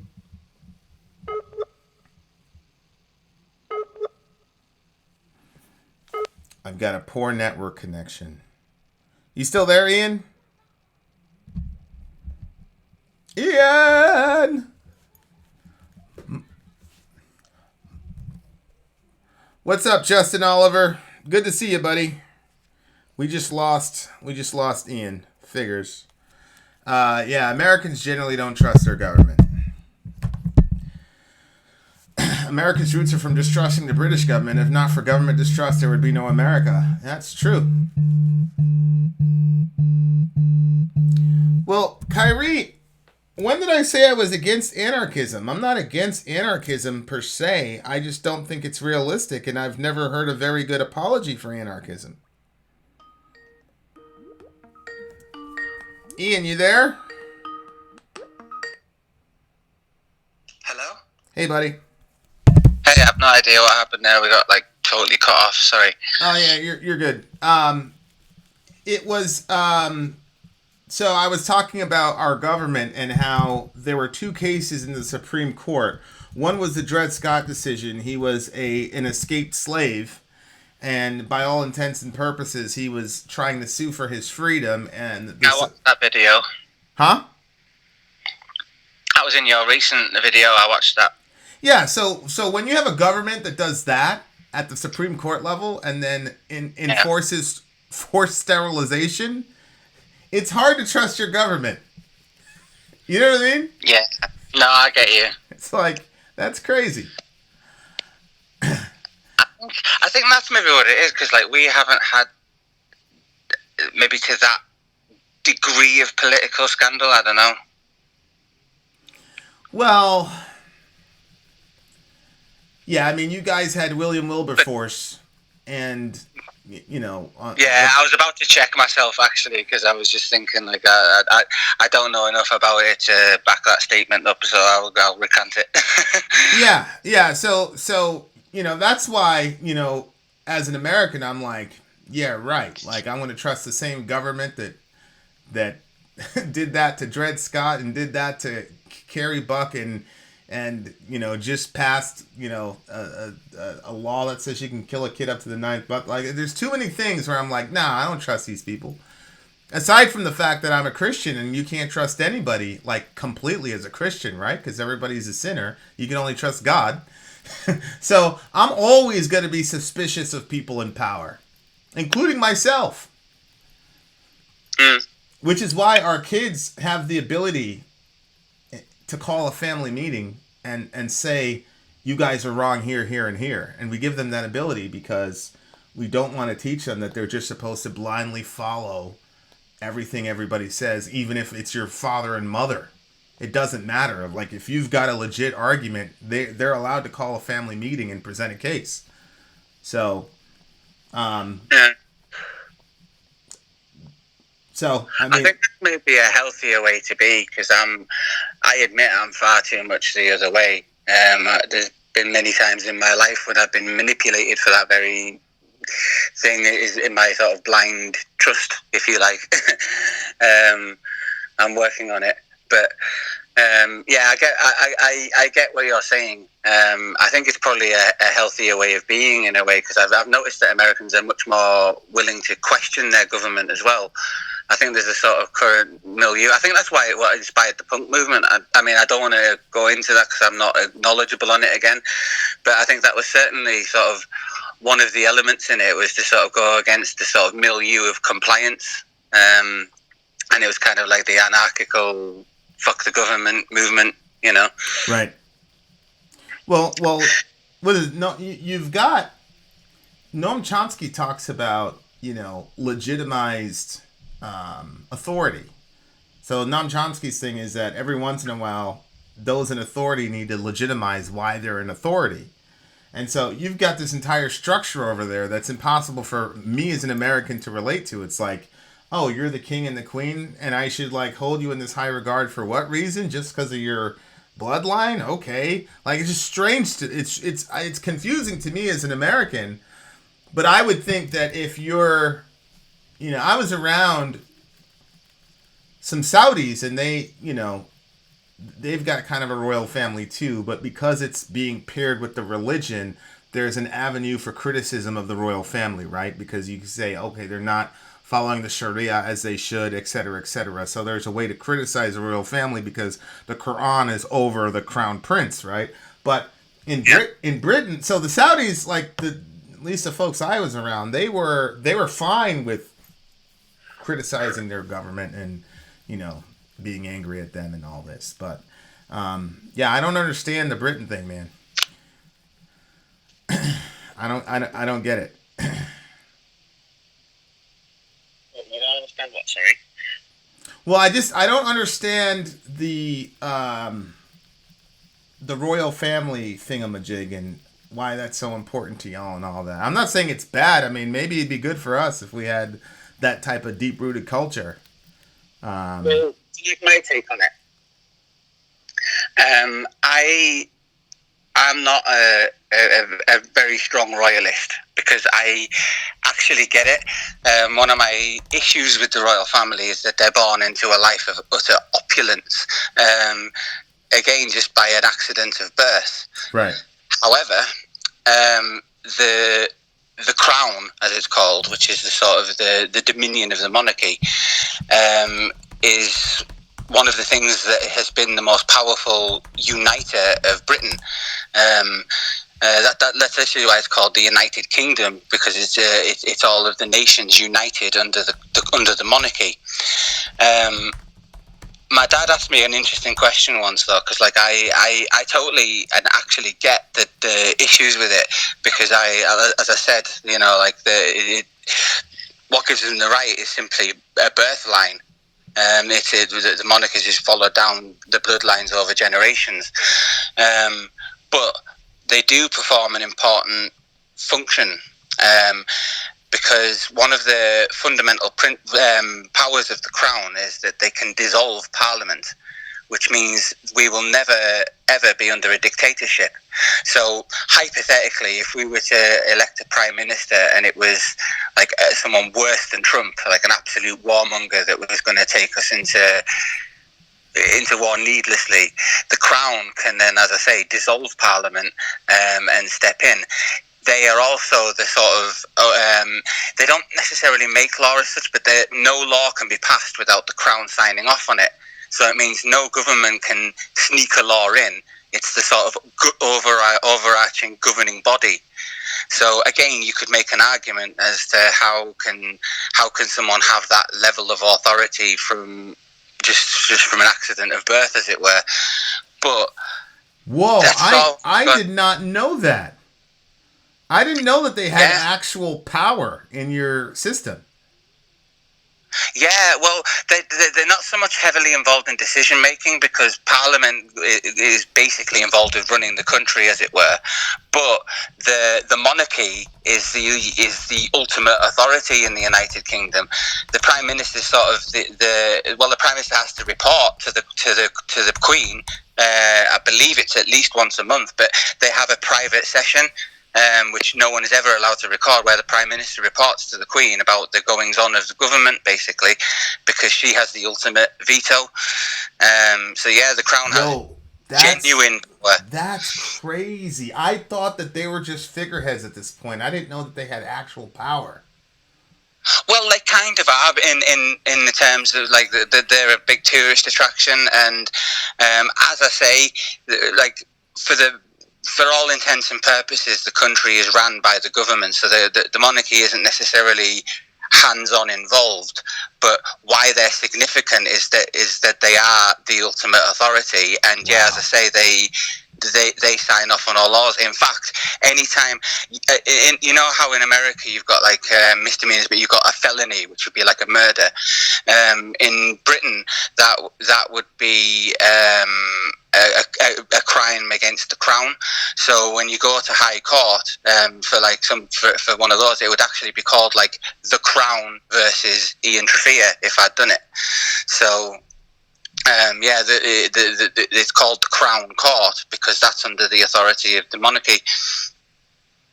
So yeah, the royal family have legit power. Wow. Okay.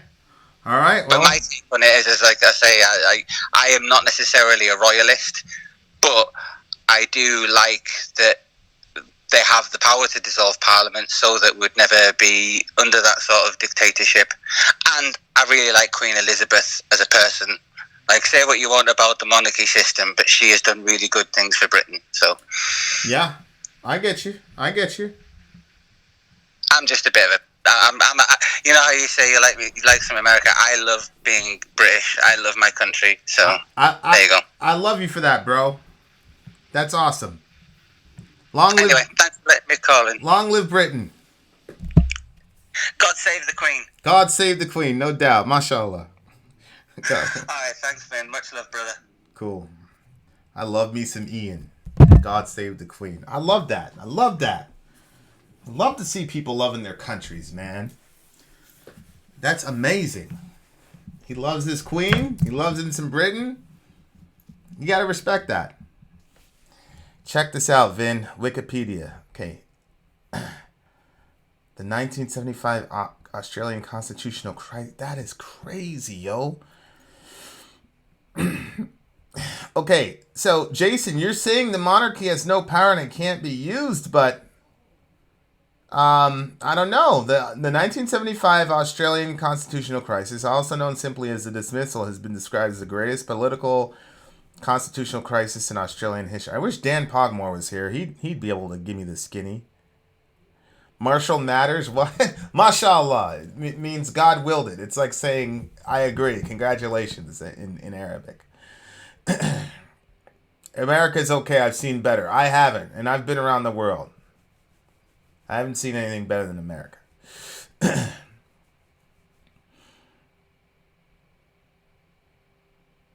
That's a good one. I've seen people lose their jobs because of health issues. I know someone had a heart attack at work and couldn't get help. Right. So the Republicans always say, well, if you'd work and all that, then you should be able to have some personal responsibility. Well, what if you get stuck with a debilitating illness that screws you out of being able to work? Then what? Can't characterize all these people as lazy. There are real serious issues that people have to overcome. And to not have a healthcare safety net, I just think is madness. How many countries outside the U.S. have you traveled to? Too many to count. I've been places. And embedded with some...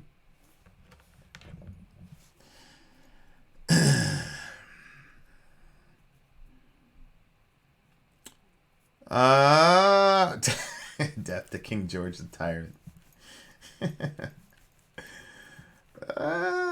Texas is by far the greatest country in the world. Yeah, I was on assignment in Houston for a year, and my brother right now is also on assignment in Houston, almost the same area. And he's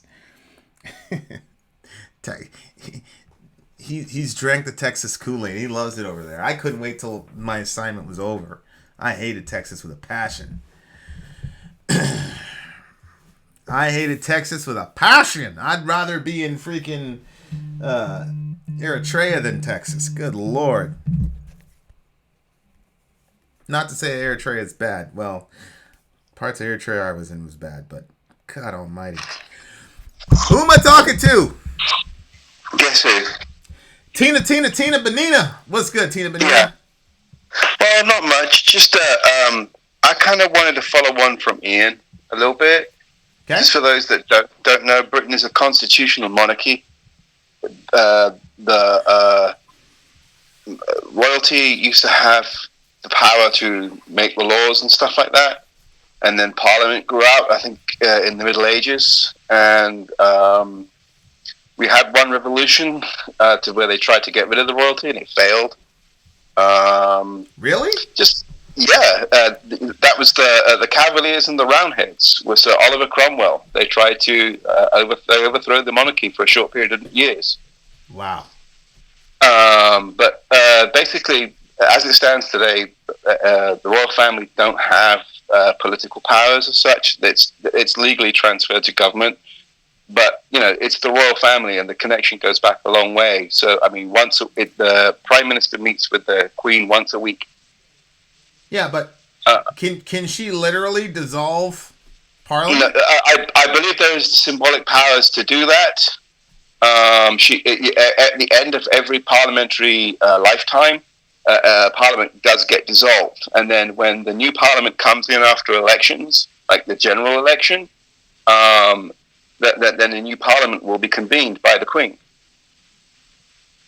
I see. So it's not like she can say, "We no longer have Parliament. It's over." No, it's not that. It's not quite that straightforward. Okay. But having said all that, I've chosen to become an American. So now, if you don't mind me asking, Tina, why choose to expatriate? Why become an American? Because, look, there are many good things about Britain. There are many bad things about Britain, just like anywhere else, I guess. I kind of wanted to come to America since 11. I was 11 years old. There was this television program called Entertainment USA back in the very early 1980s, where this guy went around. A guy called Jonathan King did a whole series of programs traveling around all the different places in America, and I kind of wanted to be there. And it's I guess for me as the real me, it was where I was born. Texas, I'm a Texas girl. I hear you. Okay, that makes sense. I just being in charge of my own destiny. In Britain, it's really weird. And this kind of relates actually to the Sex Pistols, and you were talking in your review about that. Yeah. In Britain, in the late 1970s to the very early 80s, Britain went through a serious recession. I think the unemployment got up to 1 in 10. And there was trash all over the streets. All the big public sector workers were on strike. The trash collector, it was trash would just pile up for weeks on end. Instead of having your trash emptied every week, it became once every 6 weeks. There was serious strikes going on, coal miner strikes. Wait a second, trash coming once every 6 weeks? Yep. Yo. That's how bad it got. And that's around the same time period as the Sex Pistols? Yeah, that's when the Sex Pistols kind of started up, yeah. There was just, I think, a conscious movement of, see, in Britain, you can get a bit staid, you can get a bit sort of comfortable, and live a very safe, closed-in life. Whereas being here, you can't. You have to sort of be on top of everything. Right. I'm not saying it's not necessarily the same in Britain. See, out of all the strikes and stuff like that, and the change that happened in Britain, because in America, our industrial complex was in the north. Right. Had the original coal mines, the mills, the industrial mills.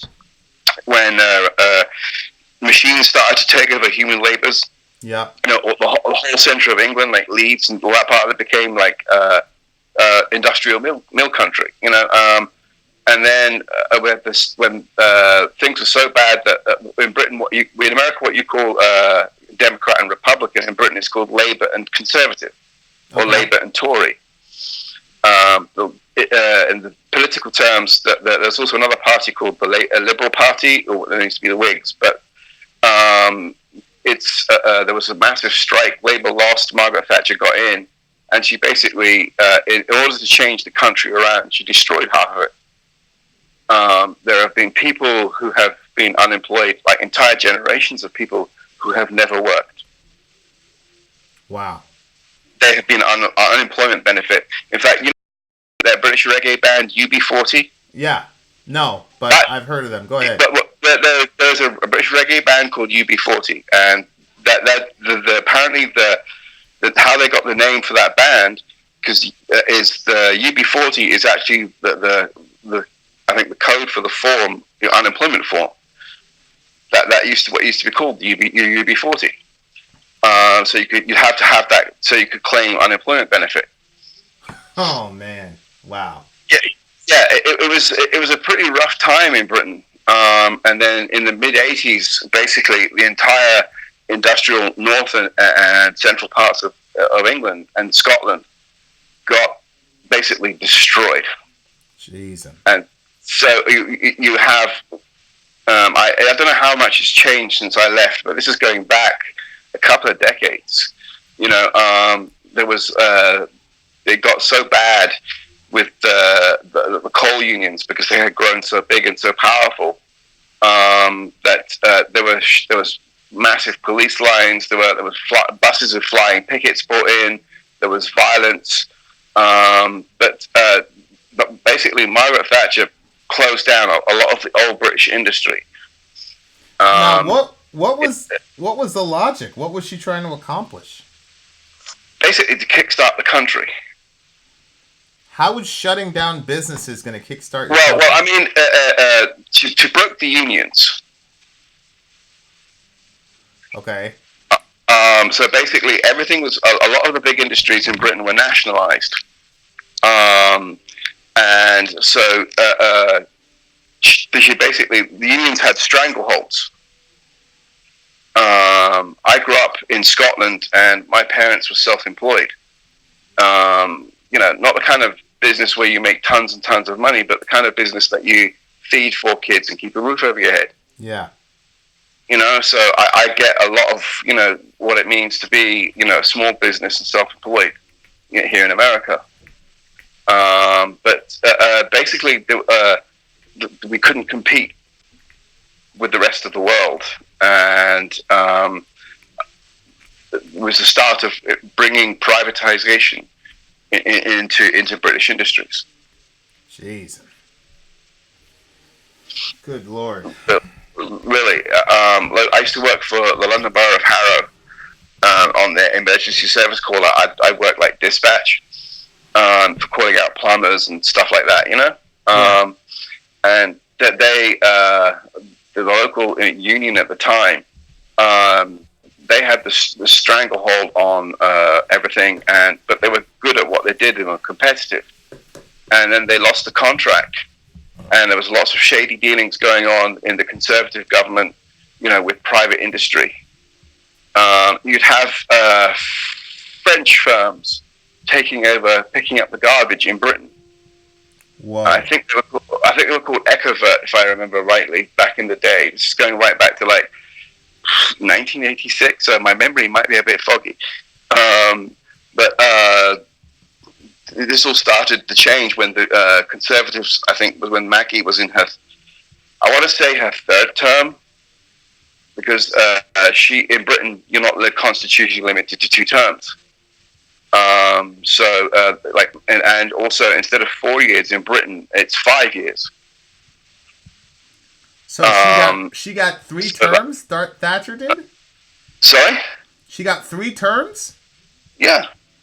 Well, why the hell did they give her 3 terms if she was wrecking the? Well, because she ended up actually turning the country around.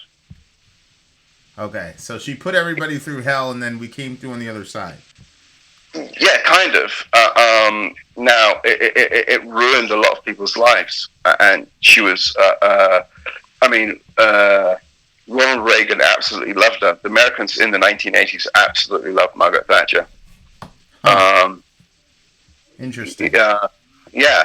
The conservatives are very akin to what the Republicans are going on. So you have to understand a lot of what's going on in this country right now. I've seen it happen before. Yeah. Wow. I've seen it happen in Britain. A lot of the practices in the countries today that have been changed over the years that came from old Victorian work standards and stuff like that, and what was allowed and what was not permitted, have sort of never really left the American psyche. Huh. That's just an outside observation looking in. A lot of the European governments, the reason why a lot of people trust their governments is because the governments have grown and changed and realized that they've got to do their best to take care of their people. Good Lord. Politics. Thank you so much, Tina. Okay, thanks for letting me talk. For sure. Okay. Take care. What other channel, ladies and gents, can you get a discussion about metal, abortion, European history? Come on. This is the very best. I am actually massaging my foot, making sure I'm ready. I got my run tonight, so it's time to rock and roll.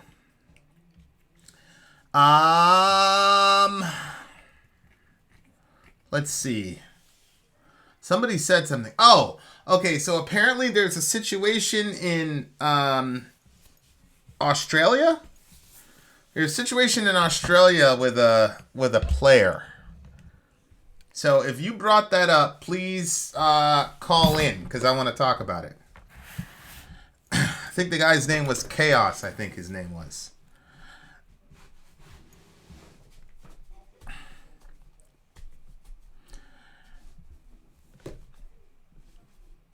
We are hooked on the free speech. Yeah, we like us some free speech. People are still arguing about free speech. I can't believe that BM Fan doesn't see how terrible that could go for him. Depending on who's in power is going to define what speech is violence and which speech isn't. Yes, Israel Folau. Yes, Dean. Okay, you can't call in, you're at work. Okay, Chaotic, just give a brief summary about what's... Whoa, Ian, thank you so much. Thank you so much, Ian. I appreciate the super chat, my G. I really do. And that is absolutely going to diapers, so I thank you very much. Driving in snow can be terrifying. Yeah. He's hooked. He keeps coming back. Who keeps coming back? BM Fan?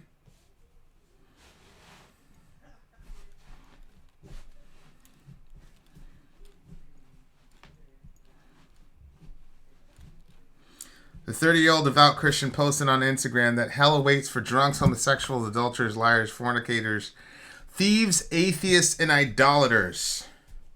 Who did that? Who posted that?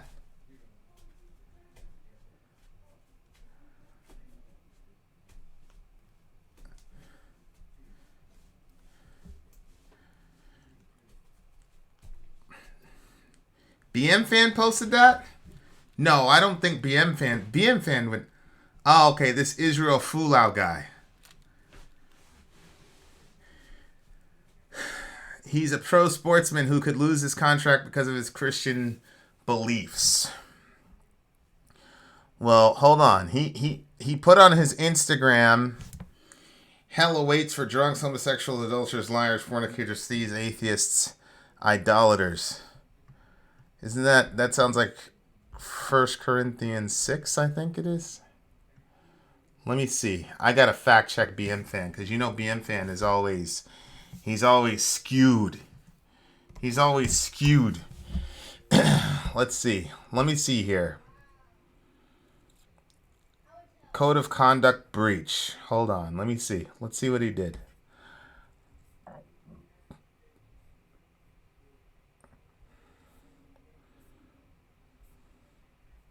All right, here's his Instagram account. Let me see what he did. Whoa. Fowler had already tested the patience of RA boss Raylene Castle with a series of homophobic posts last year, most notably one that said, God's plan for gay people was hell. Whoa, guy. Drunks, homosexual adulterers, liars, fornicators, thieves, atheists, idolaters. Hell awaits you. All right. So what is my perspective on this guy? My perspective is a couple things. Number one, if you're a Christian, you are supposed to be persecuted. That's number one. So the little Catholic lady that the senator, when she went after him, when he went after her, I don't feel sorry for her. That's what it's supposed to be. The girls that almost got doxxed by the crazy guy, I think he's a despicable human being for doing it. But as far as feeling sorry for those girls, I don't feel bad for them. And honestly, if you've ever been in one of those situations are relatively tame compared to what actually happens to particularly women outside of Planned Parenthood facilities, especially so-called pro-women, pro-feminists men who run into women in outside of Planned Parenthoods. All of a sudden they stop being pro-feminists, etc. So the first plank is Christians are always supposed to be persecuted. However, the Bible also tells us to communicate in a gracious and loving way, and there's this particular verse in 1 Peter that I think is very relevant to this discussion because I think it's 1 Peter chapter 1, I think it's called. I'm looking for the verse right now because I don't have that in my head because I'm not a disciple of Peter. I'm a disciple of John.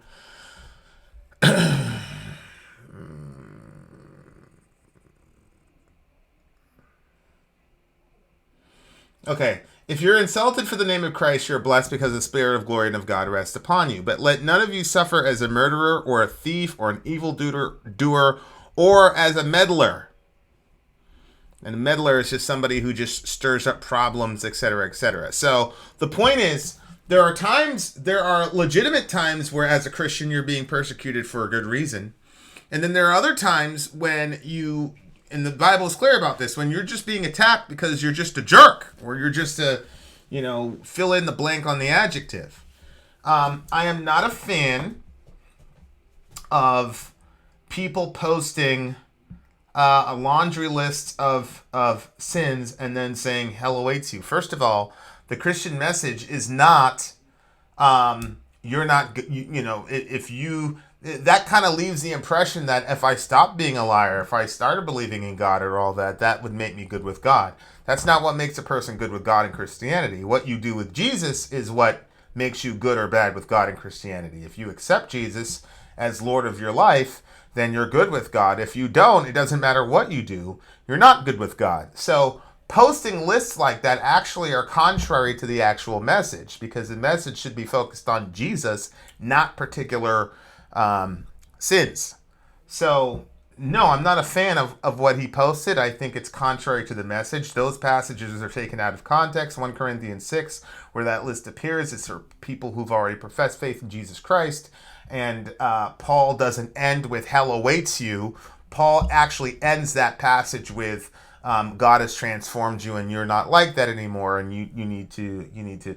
So I'm not a fan of what he did, just on a theological level. Aside from the fact that I'm friends with all these people that he's condemned to hell. Aside from that, because obviously I have an emotional connection to folks, but just on a theological level, those posts lead a person to believe that from a biblical perspective is what makes a person good or bad with God, and it's not. That's completely contrary to the New Testament message. Now, whatever consequences he suffers for that, I have very little pity for him. And the characterization that this guy is being persecuted for his beliefs,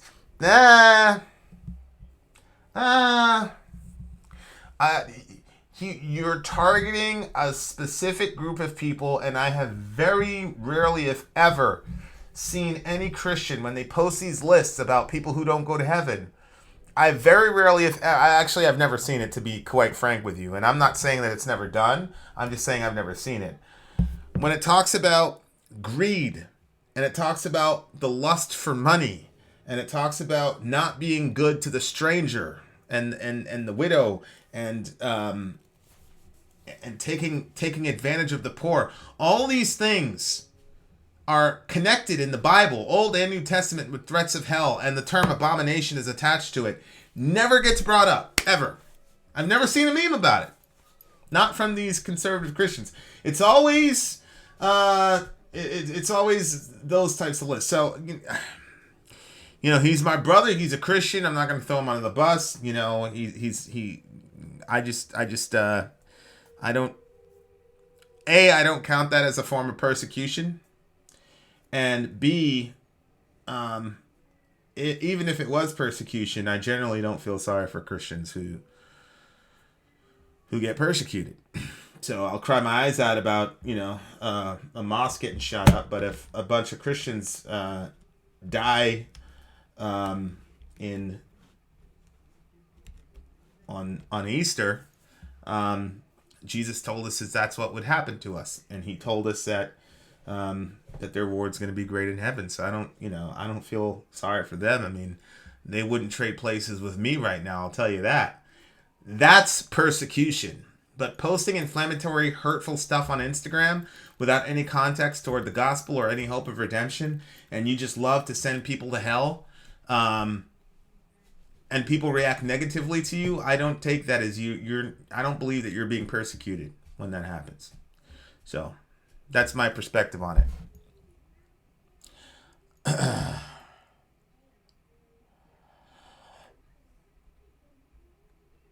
I don't think the sons of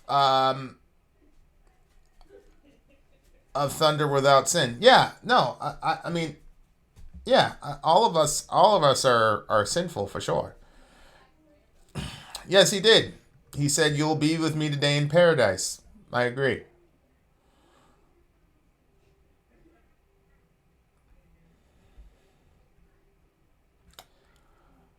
Yeah, persecution. Persecution would involve some form of victimization. Now, I'm sure he's going to say he's being victimized. I don't know what the consequences were. I don't know what happened to him. I don't know.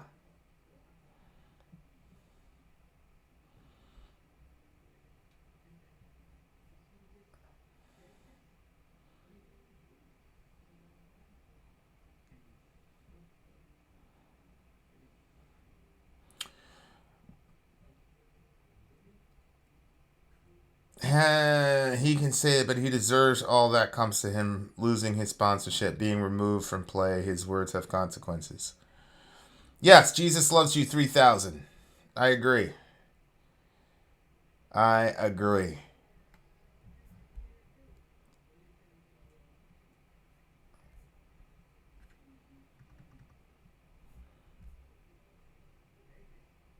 Did you hear about that Georgia councilman who says interracial marriage doesn't agree with his Christian values?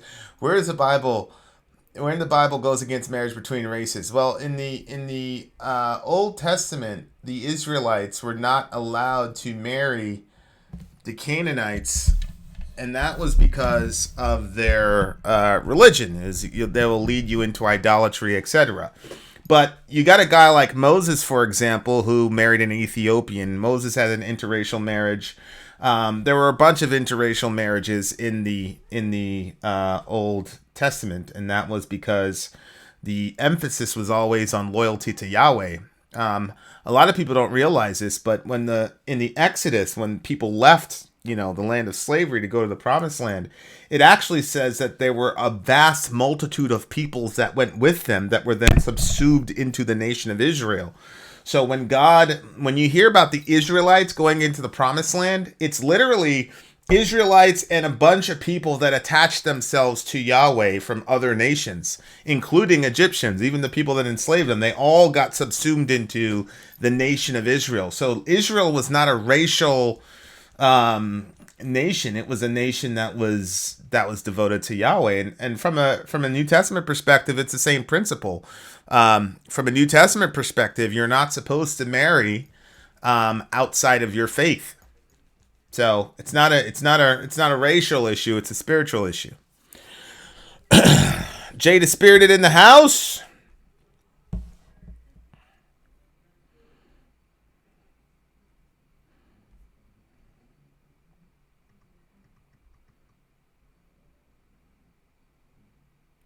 Have you heard about any of the cases of people in the UK being arrested and charged for causing gross offense as a European having governments legislate what is offense is pretty scary? I know, Dean. I know. That's why it's mind-boggling to me that BM Fan is okay with stifling people's speech. It's mind-boggling. It's crazy to me. It's a very, very, very, very, very dangerous precedent and is the sure step to tyranny.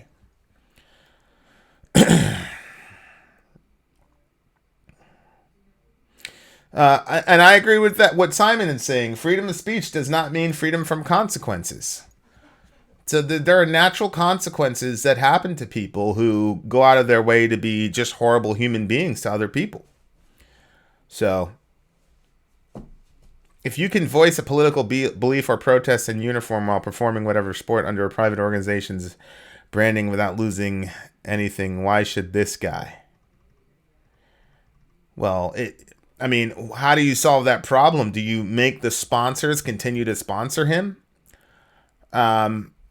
If you're going to go out there and say those things, then you should be man enough to deal with the consequences. Now, like I said, I don't know this brother. I don't know how he's responded to it, but I know that I know if I shoot a video about abortion, if I say something about that people are going to be offended, and I don't care.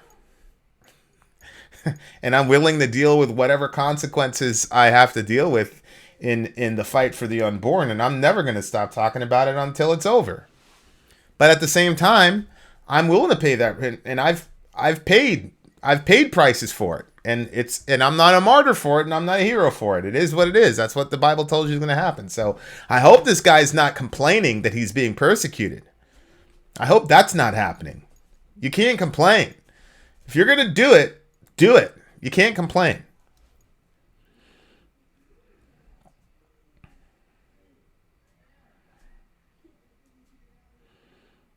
No, I'm a big First Amendment guy.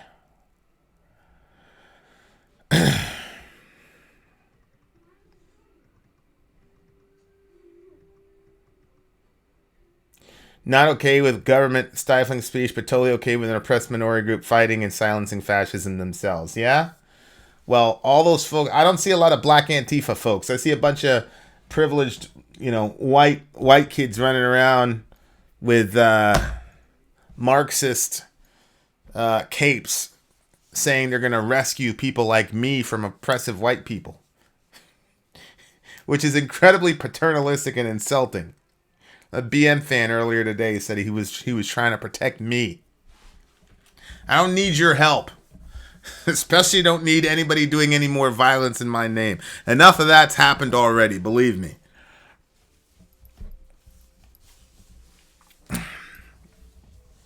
You picture yourself a hero in your own story? No. I only have one real hero, and that's Jesus Christ. One of the advantages of being a Christian is that you are you're very conversant with your flaws and with your sins. And I also know that if it wasn't for the grace of God in my life, I would have certainly committed the sin of abortion if God didn't restrain me from it. So no, I'm not a hero. Aside from the numerous other sins that I committed in the cause of righteousness, and duty to my country or whatever that I'll have to answer for. So, no, I'm not a hero in my story. Only Jesus is a hero in my story.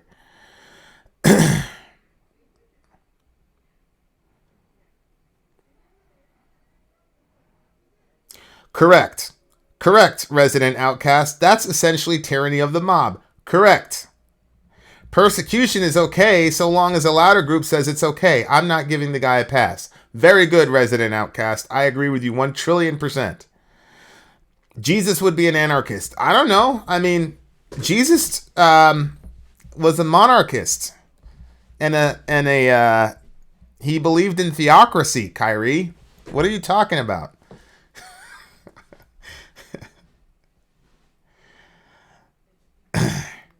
Correct, Overshadow.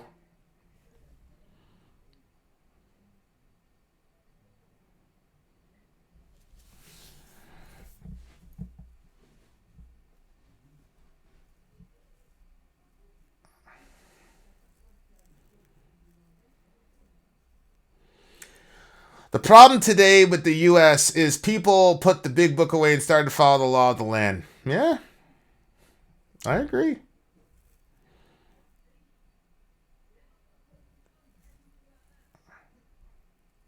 I appreciated the Jesus congrats video. I shared it. I shared it on Twitter. I would have shared it more. I was touched by it, actually. We really enjoyed it. Yeah, Sop. Jesus absolutely would have liked theocracy. As a matter of fact, he's currently the ruler of the kings of the earth.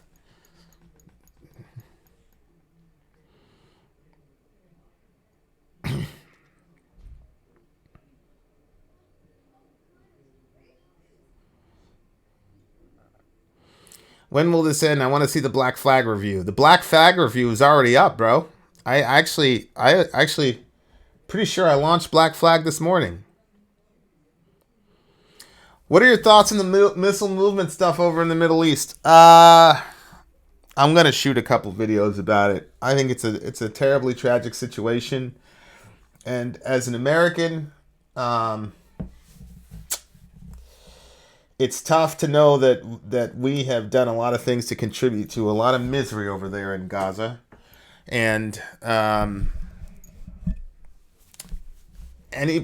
for anybody that's remotely conversant with that area and that region and that specific conflict, you would know that it is a completely incongruous battle.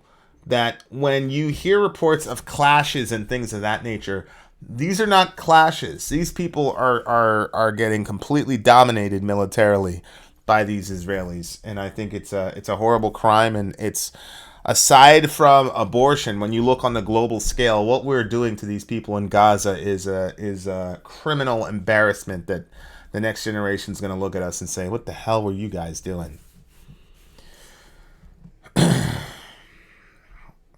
Jesus' opinion of the Catholic Church. That's a complex question.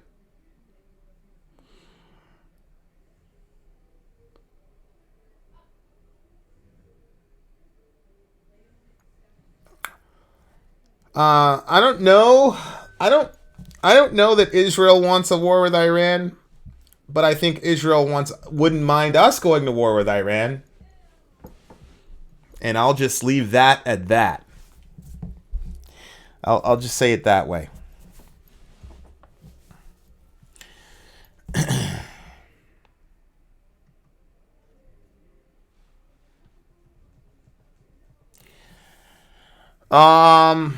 What do you make of the situation in Venezuela, specifically the attempted coup last week and its coverage in the U.S. media?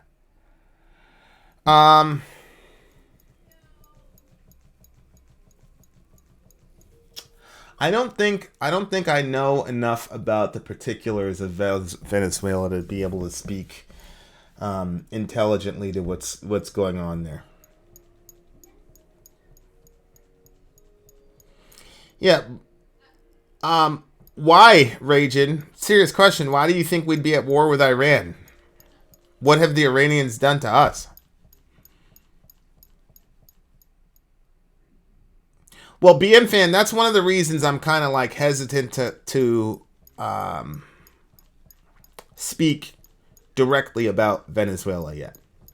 So I'm doing a lot of research in the back, but I don't feel like I have a good grasp of the people trying to influence us either way on the topic.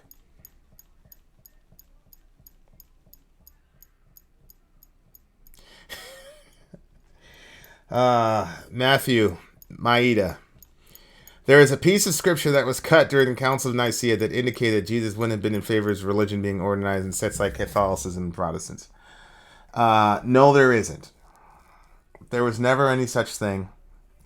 The Council of Nicaea was a Christological ecumenical council, and it had nothing, literally nothing, to do with the canon of Scripture. Zero.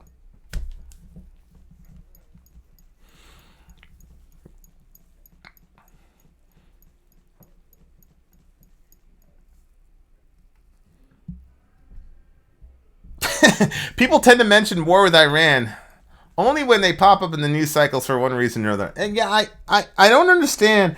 Now, ever since I was a little kid, all I heard was war with Iran, war with Iran, war with Iran. But I could tell you, nobody. Yeah, I just don't see it.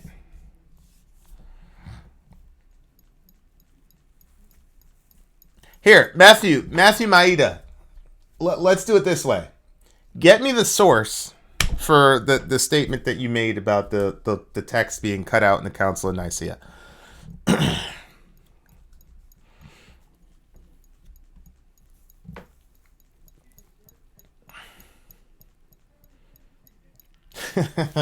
We need an Operation Mindcrime reaction. I know.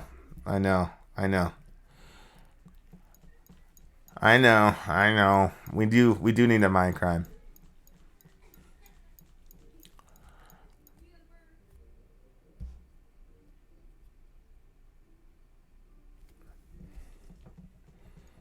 Why are we typing 22?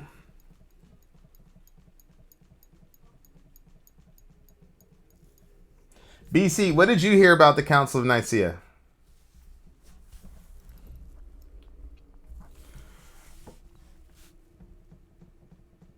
Didn't the dude quit to chase aliens? Who?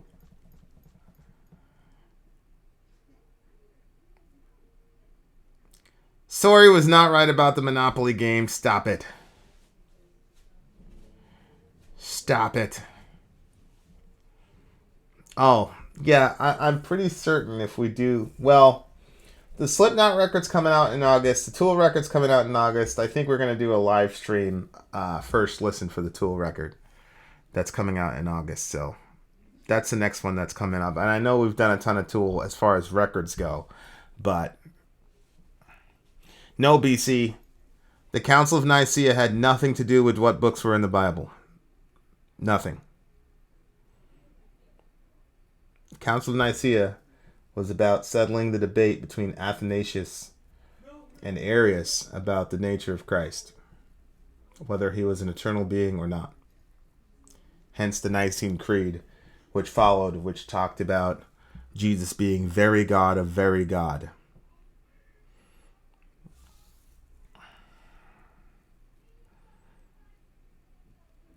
Metallica exists because of Maiden. That is an interesting idea. That is a very, very interesting idea. The capitalist companies are responding to the mob in the interest of profits. Of course, this is capitalism. Yeah.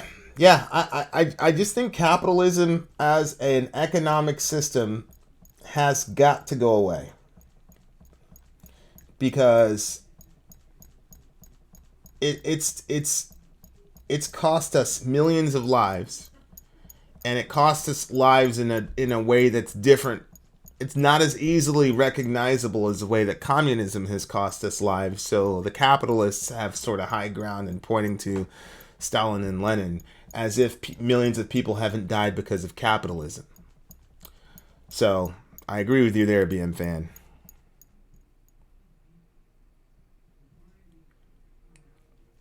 After Punk Week, can we get a Kyrie week? No, because there's 2 other weeks that we... Remember, guys, we did like 84 songs taped. Because I'm really trying to get Sori her time off. So, we shall see.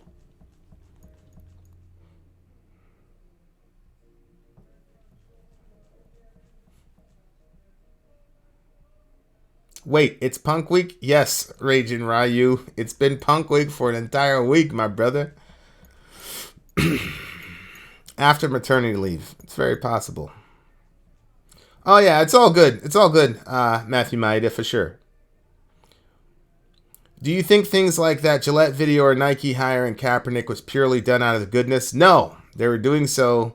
It's carefully calculated bonus of profits to sell marketing PR. That's exactly what happened. That's exactly what happened, BM fan. All black folks talking about, I'm gonna get me some Nike because of Kaepernick. Shut up, dummy. You really think that Nike you really think Nike cared about the movement? BM fan, you need to start a YouTube channel, bruh. No showering, no aftershave. Who are you most interested in to run against Trump in the election? Bernie. Bernie's the guy. Bernie's the guy. Which band surprised you the most when reacting to them?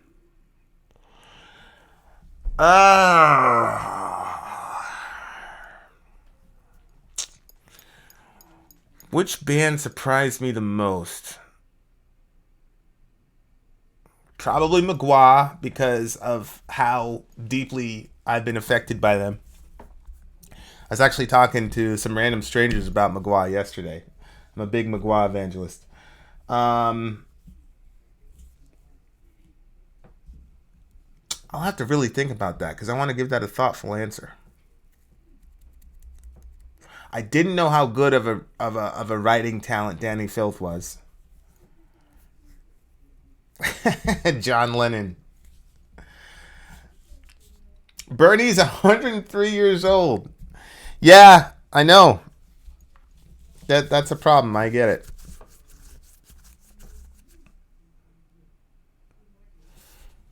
Okay, Kyrie, that's a deal. Maybe we can finally get that Magua Batushka tour. I know, right? Freezing Moon. Freezing Moon surprised me a lot. We were very, very surprised by Freezing Moon because it was such a terrible song, but it was so legendary. It was almost up there with Imagine as far as like all the hype and then the song just being atrociously terrible. Have you seen Us? Yes, Overshadow Sean, and we actually did a review of Us on the Middle America channel.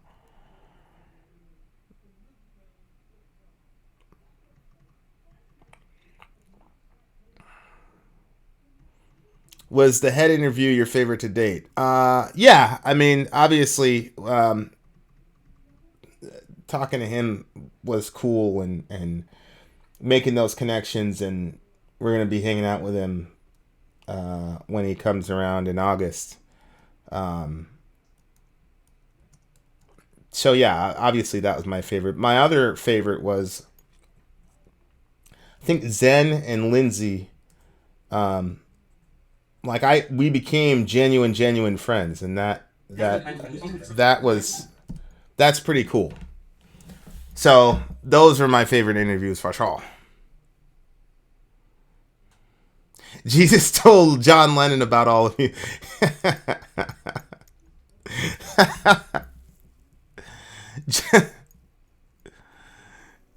Yeah.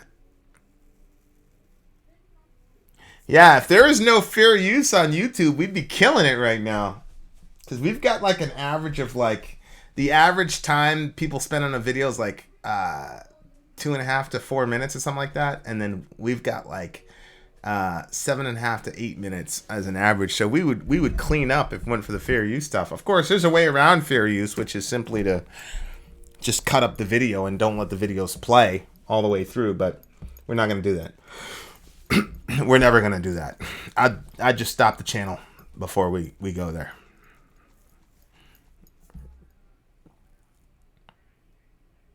Would I like to interview Heat of Damage? Yes. Whoa, Zen is the one who actually showed you the Virgin Black Band. Huh. Who is your favorite villager? It's okay if you say that it's me. Ultimate Musings is my favorite villager. No, I didn't get to the Freezing Moon thing. Vin, I have a hot take that nobody in the village will agree with. Orchid is the best Opeth album, far and away. I think you should give a track off it a chance since it's so different. Well, what's the name of the track, sir?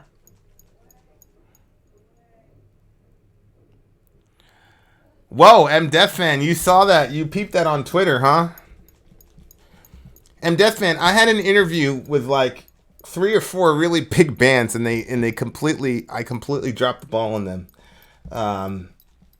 But yeah, I'll try to get to that guy. He was funny. What do you mean that was me? Oh, you hooked me up with him. Okay. I guarantee you I would be friends with Varg. I was friends with a couple white supremacists in New York, actually. They really liked me when we talk.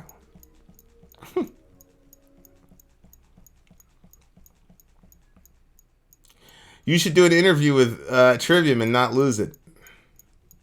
Kellen Dross, I don't want to talk about it. I dropped the ball with a lot of things. We could be doing so much better. Oh my God.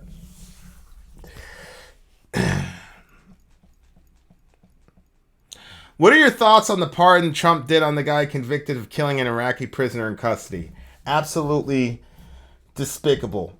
Here's what I'll say. If I wasn't there, whatever. So, if for the rest of you that don't know, and there's so many stories that you have to pick which one you're going to shoot on, but the Army Ranger guy, and the Rangers are good dudes and very, very good soldiers, and they're usually very, very young, and I'll tell you what, those dudes can get busy, believe you me. They like to fight. But, so, anyway, an Army Ranger dude, there was this, what had happened previously was there was an IED, killed one of their guys, and they brought the guy in for questioning. They thought they had to do dead to rights. Intelligence couldn't get anything out of him, so their job was to bring the dude back. And they brought the guy under a bridge, stripped him naked, tortured him, and then shot him and killed him. And Trump just pardoned this dude. Now,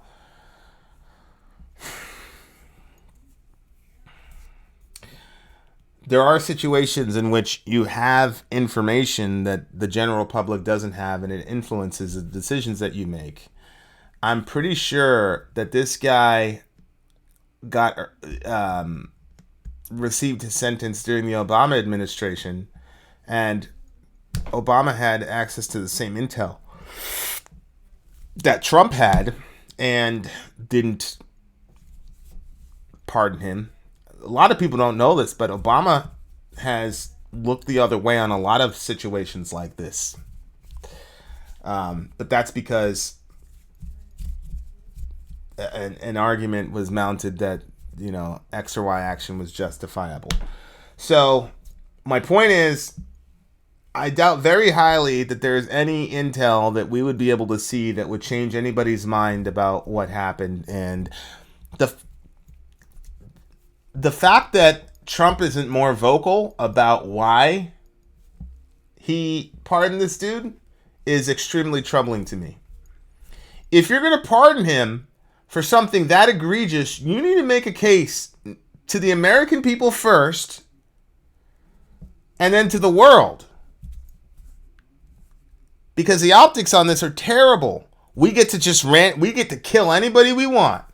We had to strip them, torture them, kill them. If you know anything about how the Middle Eastern mind operates, the fact that he was stripped naked prior to being shot is actually worse in their minds than him being shot in the first place. And this guy knew that because everybody had the same briefings about shame honor culture. So I know for a fact that he understood their cultural mores and how, nakedness operates, especially in the Islamic mind. So he knew exactly what he was doing. Anybody that read the description of what this dude actually did, it's pretty much everything that you get in your manual. He did the exact opposite of what you're supposed to do. So the fact that there is no real detailed explanation for the justification of letting this guy go, I think is absolutely in 1,000,000,000% egregious. I don't have the adjectives to describe how bad that is. And when you lose somebody, especially to an IED, it's extremely emotional because, it's kind of like if you're engaging in a firefight and one of your guys gets hit, it's like, okay, but the IED thing is kind of like the mentality of the U.S. soldier is basically like, okay, you guys don't want to see us. You don't want any real smoke with America. You don't want to engage in a gun battle with us because we'll kick your ass, and we will. And so you're doing this IED thing because you can't hang with us. And it's sort of like a cowardly. So when somebody dies in that way, it's very, very, very, very difficult for guys to reconcile because there's nobody to go after, there's nobody to blame, and it could have been a 6-year-old, it could have been an 86-year-old. And a lot of guys have a very hard time dealing with that, especially, it's human nature. You want to find somebody to blame, and they had this guy, and if Intel says we can't, then I'm sorry, but laws still apply. Innocent until proven guilty. I understand he's not a U.S. citizen, but you don't get to be judge, jury, and executioner of people. So I'm saying there's probably a 1% chance that somehow there's some sort of intelligence that could make a reasonable person say, well, but then you should have said something, Mr. Trump. We need an explanation for that. That's madness. So that's my take on it.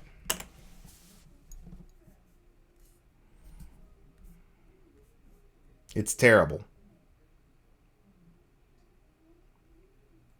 Guys, war is hell. Hard to explain, but I trust the higher-ups on that one. No, I don't trust the higher-ups on that one, and Death Fan. Nope. I don't trust the higher-ups on that one at all. They need to explain to us why they pardon that guy, or don't pardon him. And I think it was actually a Confederate general who said, war is hell, but we do not have to make it so.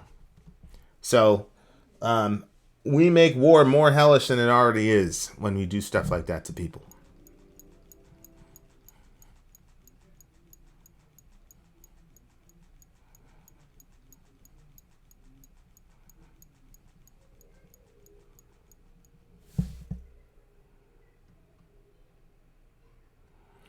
Yeah, the fear aspect of IEDs, like your mind will adjust to it, Death Fan. But I'm just saying, I've seen people react to their buddies dying in a firefight. They're still pissed off, but it's kind of like, it's just different from the way dudes reacted to losing people from an IED.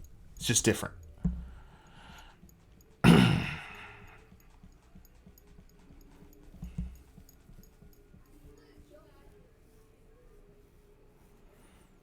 We know why Trump did it.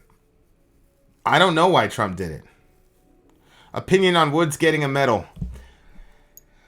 I have no idea why Tiger Woods deserves a medal. like, I don't understand it. I don't understand that stuff. I know dudes who've gotten medals and they've earned them. Why people like Tiger Woods get medals are beyond me. I don't even look at why. It's crazy. Sori is the Vin tamer. She is. She is. She is. Yeah, she has for sure. Has YouTube sent you your silver play button yet? No.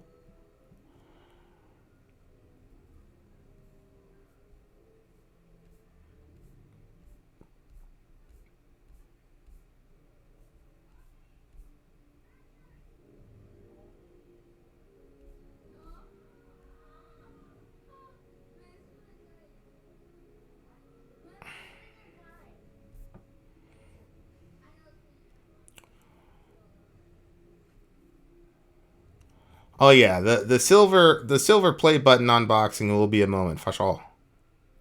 Oh, do you? I didn't know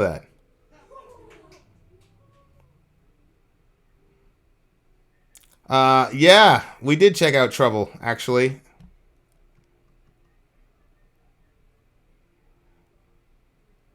Ask an American troop that same question. I promise you they'll say eye for an eye. What question? Night, Snoopy.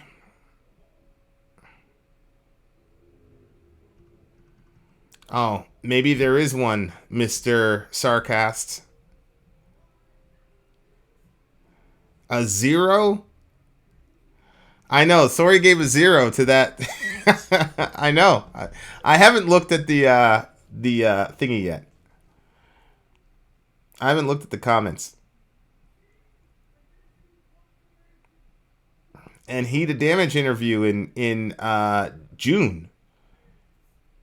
From the band? Hell yeah, I'd be good with that. The band I gave an 11 to? I definitely want to hear those. I love Sori for that. For what? What's your opinion on Jordan Peterson? I'm usually